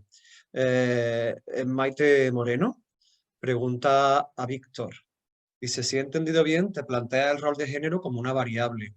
Y quería saber cómo plantea utilizar la variable sexo en el análisis y si la bibliografía que utiliza y el cuestionario habla de que es un rol, es una variable que puede cambiar a lo largo de la vida personal de cada uno de nosotros. ¿Víctor? ¿Se me oye? Sí. Vale. A ver, sí que puede cambiar. Nosotros lo del género, cuando lo planteé lo del género fue por la tutora desde la escuela de enfermería, entonces me enseñó este test y me enseñó la diferencia que había entre la dicotomía entre hombre y mujer, pero que el género era algo más. Son los comportamientos culturales y todo los atributos que pueden tener las personas. Entonces, claro, sí que puede una persona que sea poco afectiva, que sea más masculina, que tenga pues ese liderazgo, esa agresividad, puede ir ganando y acercarse a ser un andrógino, que tenga las dos, que tenga atributos masculinos y femeninos y que realmente sea protector. Y todo lo contrario, puedes tener una persona que sea andrógina, pues que poco a poco vaya perdiendo esos roles o ese estatus y volver a ser, o sea, ser indiferenciado. Claro, esto es difícil porque tienes que hacer el test. El test son una serie de adjetivos que van contestando si les parece mejor o peor, o sea, si se sienten más identificados o menos. Y luego hay que hacer la calibración. O sea, es un test muy rápido, parece un poco, cuando lo enseñas parece un poco chorras, pero bueno, se conseguirá, se irá haciendo, no, son cosas nuevas y está validada ya en personas mayores, lo han hecho ya aquí en España, pero sí, sí que se puede cambiar los roles y lo importante es saber que no todo es masculino o femenino, que hay más opciones. Muy bien, yo tengo también alguna pregunta para ti, pero por respetar el turno en el que se han ido haciendo. También Maite Moreno se dirigía antes a Igor para decirle que se había planteado la reevaluación, sobre todo en el grupo control, pero que no lo hacía en el grupo experimental y que eso podía estorbar en el ciego, ¿no? ¿Lo habías pensado, Igor, esta reflexión que hace Maite? Pues la verdad es que no te voy a engañar. He leído la pregunta y la verdad es que no me lo había planteado. Habíamos planteado en un inicio hacer lo que es la valoración de la violencia inmediata, más que nada para saber si podía ser candidata o no a lo que es al proyecto y que evidentemente si aparecía esa violencia, sacarla evidentemente del estudio y buscar la solución pertinente en ese momento. Pero realmente no me lo había planteado, ¿no? Y es una cosa que me apuntaba que lo valoraré realmente. Y tiene razón, es verdad. Perfecto, muy bien. Gracias, Igor. Tenemos Un inciso. manos levantadas. Un inciso. También sí, he hay dos visto manos. en preguntas a Víctor una pregunta que le pregunta Mireia La Rosa y le pregunta si el PEM de 12 ítems ya está adaptado y validado en castellano. Sí, le he mandado el enlace, sí que tiene una validación. Espera, a ver que lo encuentro aquí. Sí, el de 12 sí, es de 60, hay una versión larga que es de 60 y yo voy a pasar la 12, que sí que está validada, del 2014 en personas mayores. Sí. Hay dos manos levantadas también, como decía Sí, Marien, hay dos Esther manos Navarro levantadas. y Esther Oriol. Esther Navarro, por favor. Bueno, felicitar a todos los compañeros y mi pregunta es para Antonio Esteve Ríos. Yo soy enfermera de pacientes con enfermedad inflamatoria intestinal y nos encontramos un poco el mismo problema tenemos el mismo problema con el tema de la sexualidad y también, de hecho, en la literatura encontramos que que solo el 20% de los pacientes dicen que alguna vez enfermería o los médicos, bueno, el equipo de salud, le hemos preguntado por ello. Entonces, te quería preguntar, Antonio, si crees que vuestros resultados se pueden extrapolar a la cronicidad, y de hecho me he apuntado tu nombre y apellido para seguirte, para seguir tus publicaciones, y si crees que sería posible adaptar vuestras intervenciones a otras cronicidades. No sé si son muy específicas para vuestra tipología de pacientes.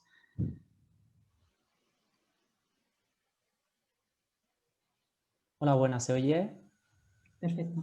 Bueno, a ver, para empezar yo creo que muchas patologías tienen influencia en la sexualidad y yo creo que es algo general que no se aborda, ya no solo enfermedad inflamatoria intestinal ni esclerosis múltiple, otras tantas. Si las intervenciones podrían adaptarse, bueno, habría que estudiarlas, ¿vale? Para cada tipo de paciente, supongo que yo enfermedad inflamatoria intestinal no tengo conocimientos suficientes para decírtelo. Dentro del ámbito de las enfermedades neurológicas creo que sería más adaptable y bueno, pero todo sería estudiar las intervenciones, ver cuáles son los síntomas específicos de cada enfermedad y cómo influyen en la sexualidad. Y vamos, la idea de esto es continuar dando visibilidad a todo tipo de patologías y a la atención por los sanitarios, porque si queremos una atención holística, no podemos vender eso y negar la sexualidad a los pacientes. No sé si te he contestado a la pregunta, pero... Sí, me has contestado. Lo que no acabo de entender es este tipo de intervenciones que habéis encontrado en la literatura, si tienen algún sentido a nivel neurológico o se pueden aplicar a... Disculpa, porque es que... No. Son intervenciones, por ejemplo, hablamos de ejercicios de suelo pélvico que seguramente se pueden utilizar en otro tipo de pacientes, hablamos de yoga, hablamos de mindfulness, que esos son, ya que sean efectivas o no, habría que estudiarlo. Pero sí, vale. podrían utilizarse. Muchas gracias. Esther Oriol.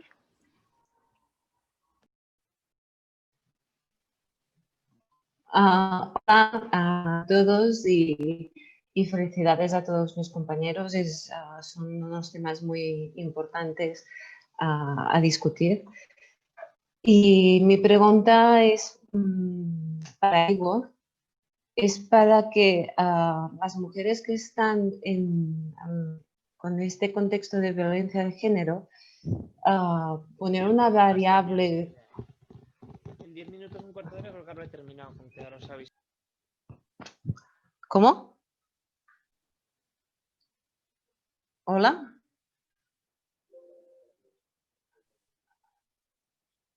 Vale. De acuerdo. A ver si podría poner una variable, si ha pensado en poner una variable, en si la mujer ha hecho alguna denuncia y también la libertad económica de esta mujer por deshacerse de la violencia de género, porque es un pez que se muerde la cola. Y la información que se tiene que dar a la mujer, cómo se puede esquivar la violencia de género. ¿Me habéis entendido?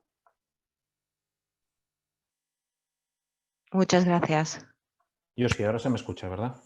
Ahora sí, porque tenías el micro cerrado. Perdona, es que no estaba hablando y no me daba cuenta. Pues sí, la verdad es que en la fase de... Cuando decía en la segunda fase del estudio, la idea es ver todas las mujeres que son visitadas en urgencias y hacer un estudio a fondo de cada caso. Evidentemente tendremos en cuenta la variable de la libertad económica, de con quién vive, la idea es valorar toda clase o todo tipo de lo que es violencia de género, ya sea esta psicológica, ya sea esta física, ya sea sexual, ya sea económica, social, ambiental, y la idea es tener un poco todo eso en cuenta a la hora de hacer el screening. Una vez que hacemos lo que es la visita presencial, pasamos una recogida de datos donde intentamos hacer un poquito de cada uno de estos tipos de violencia para también discernir un poquito cuál es cada caso. No sé si he contestado completamente todo. Sí, muchas gracias. Después, Gracias a ti. ¿podría, Sí, Esther, sigue. ¿podría decirle algo a Antonio?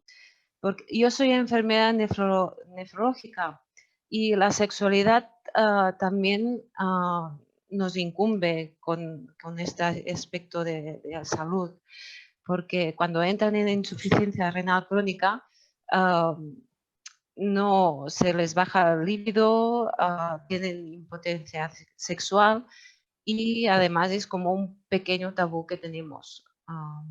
Y hablar de enfermedades crónicas y de sexualidad es muy importante. Enhorabuena.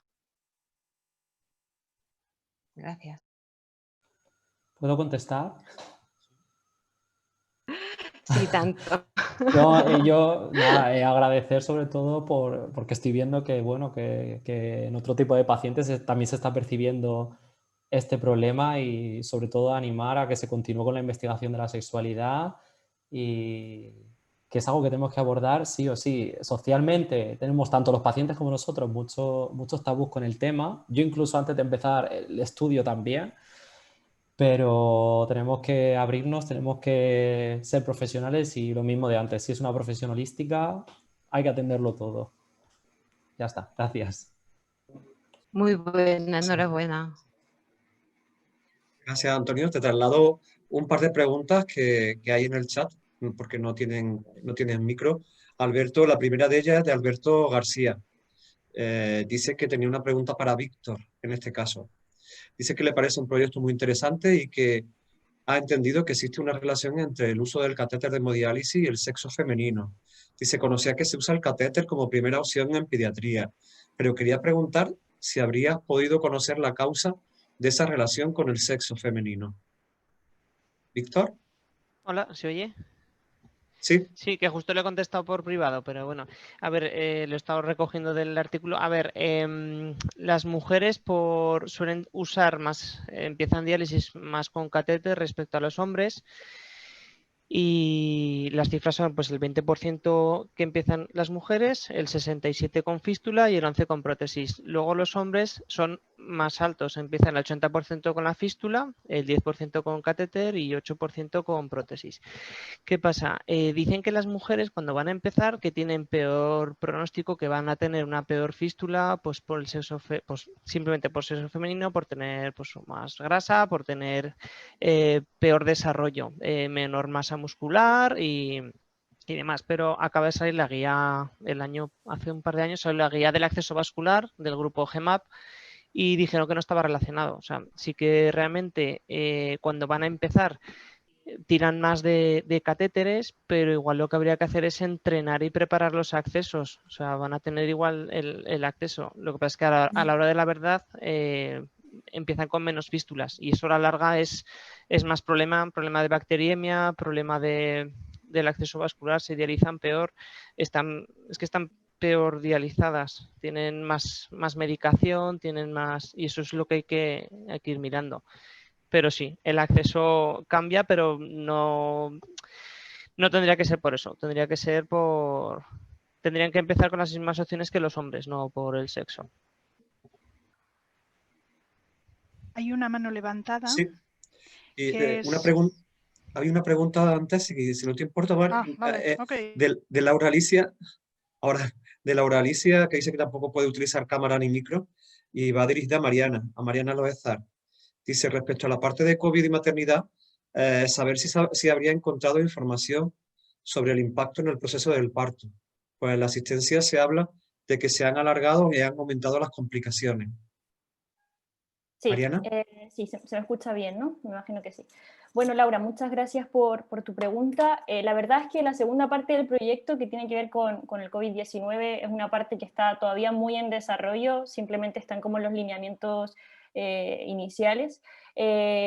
Finalmente, la literatura que hemos revisado es cómo se genera un impacto o un efecto en la atención sanitaria a nivel general, ¿vale? Pero no en específico en la atención al parto. Sí es verdad que han salido muchas noticias o así de que es un área que se ha visto igual especialmente afectada. porque claro, como decía anteriormente, se han tenido que tomar medidas que finalmente afectan, ¿no? Directamente a todo el proceso, no solo el parto, sino que tanto embarazo, parto como puerperio. Pero bueno, lo tomo en consideración porque evidentemente va a haber que profundizar en eso, pero de momento todavía no hay una revisión tan exhaustiva, ¿vale? Eso, espero haberte contestado. Mariana. Sí. Creo que habías levantado la mano porque querías hacer, aprovecha. Aprovecho el vuelo. Vale, Eso es. Yo quería preguntarle a Antonio, desde el punto de vista como metodológico, si es que tuvieron que utilizar alguna estrategia especial para realizar entrevistas, ¿no? Porque si ya cuesta de pronto la entrevista, me refiero a la entrevista semiestructurada, hacerla de por sí, porque es una persona a la que tienes que enfrentarte sin conocerla de nada, si es que para hablar de sexualidad me lo imagino aún más complejo. No sé si es que tuvieron que recurrir a alguna estrategia o algún proceso, no sé, reflexivo como entrevistadores, no sé, eso. Hola, buenas.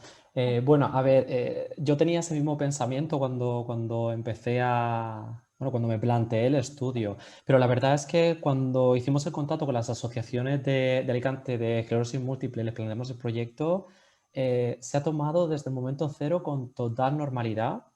No ha habido ningún problema. El tabú, como he dicho antes, lo tenía yo, pensaba que me iba a costar mucho.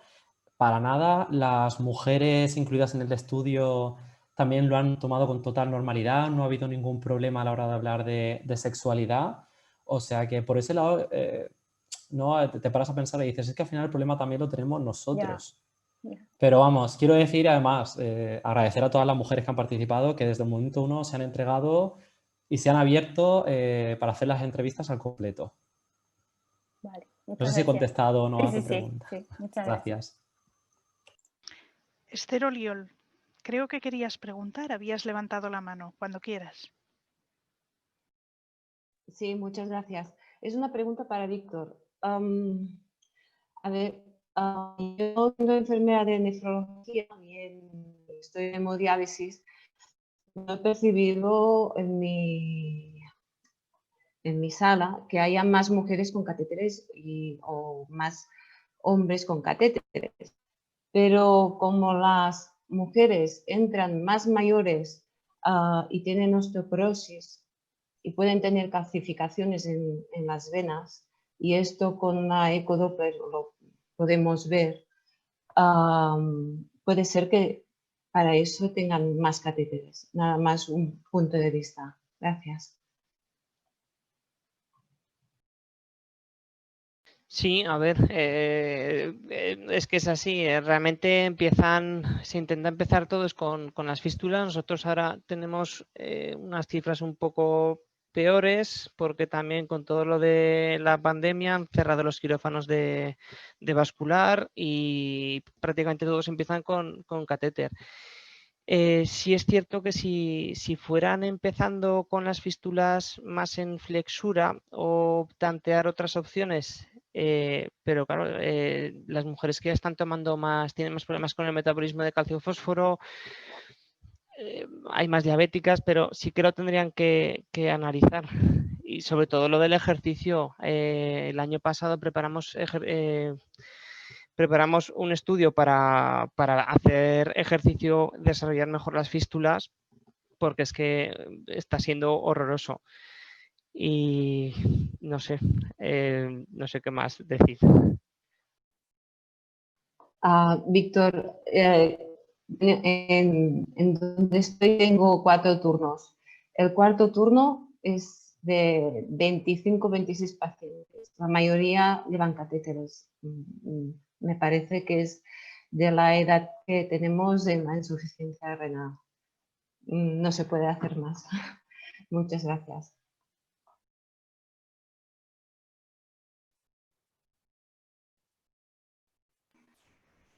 José Manuel, si tenemos más preguntas. Sí, creo que ahora mismo no hay más preguntas ni en el chat, ni en preguntas y respuestas. Creo que no hay manos levantadas. Es la oportunidad de quien quiera. Hay una pregunta de Alexandra Pascual. Sí. Ahora. Cuando quieras, Alexandra. Hola, buenas. Mi pregunta sería para Igor, porque me ha parecido que cuando estaba explicando la primera fase que querías mirar retrospectivamente cuántas mujeres habían tenido situaciones de violencia de género.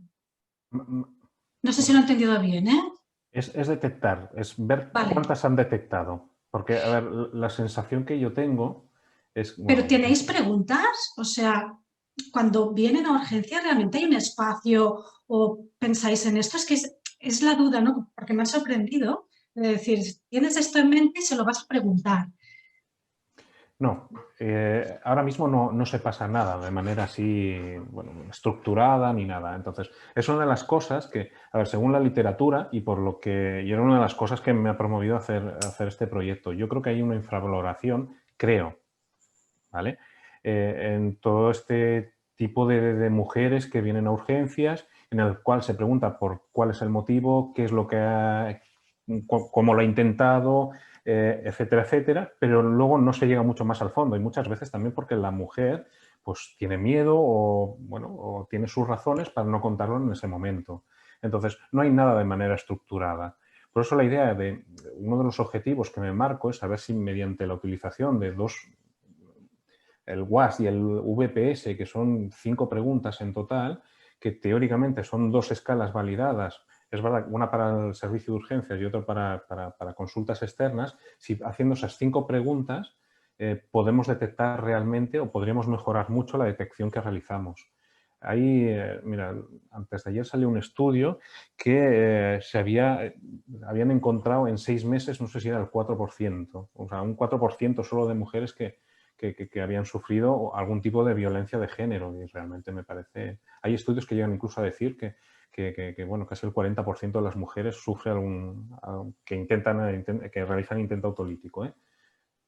Y entonces, claro, nosotros, yo no tengo, en el hospital no tenemos nada registrado, ningún dato, pero yo creo que eso es una de las cosas, un trabajo pendiente que tenemos que hacer nosotros.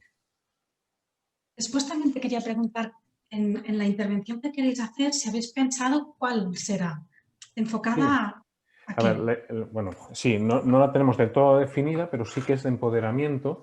Lo que teníamos pensado, a ver, la tengo toda bien estructurada, ¿eh? Teóricamente durará unos 90 minutos, donde haremos bueno, intentaremos quedar con ella en las consultas externas de salud mental, en un sitio, bueno, una parte donde no sea vista por otros posibles pacientes, intentar mantener todo el anonimato posible y entonces a partir de ahí, bueno, le explicamos todos los datos y entraríamos dentro de lo que es la consulta y ahí sí que empezaríamos a, bueno, primero valorar qué tipo de violencia de género está sufriendo, luego sí que enfermería, pues valoraríamos en qué tipo de fase está, si está en una fase precontemplativa, si está en una fase de cambio, si está en una fase pues, de retroceso, ¿no? o de luna de miel, o bueno, ver en qué fase está, porque dependiendo en qué fase esté, entonces tomaremos o recomendaremos una serie de actividades u otras.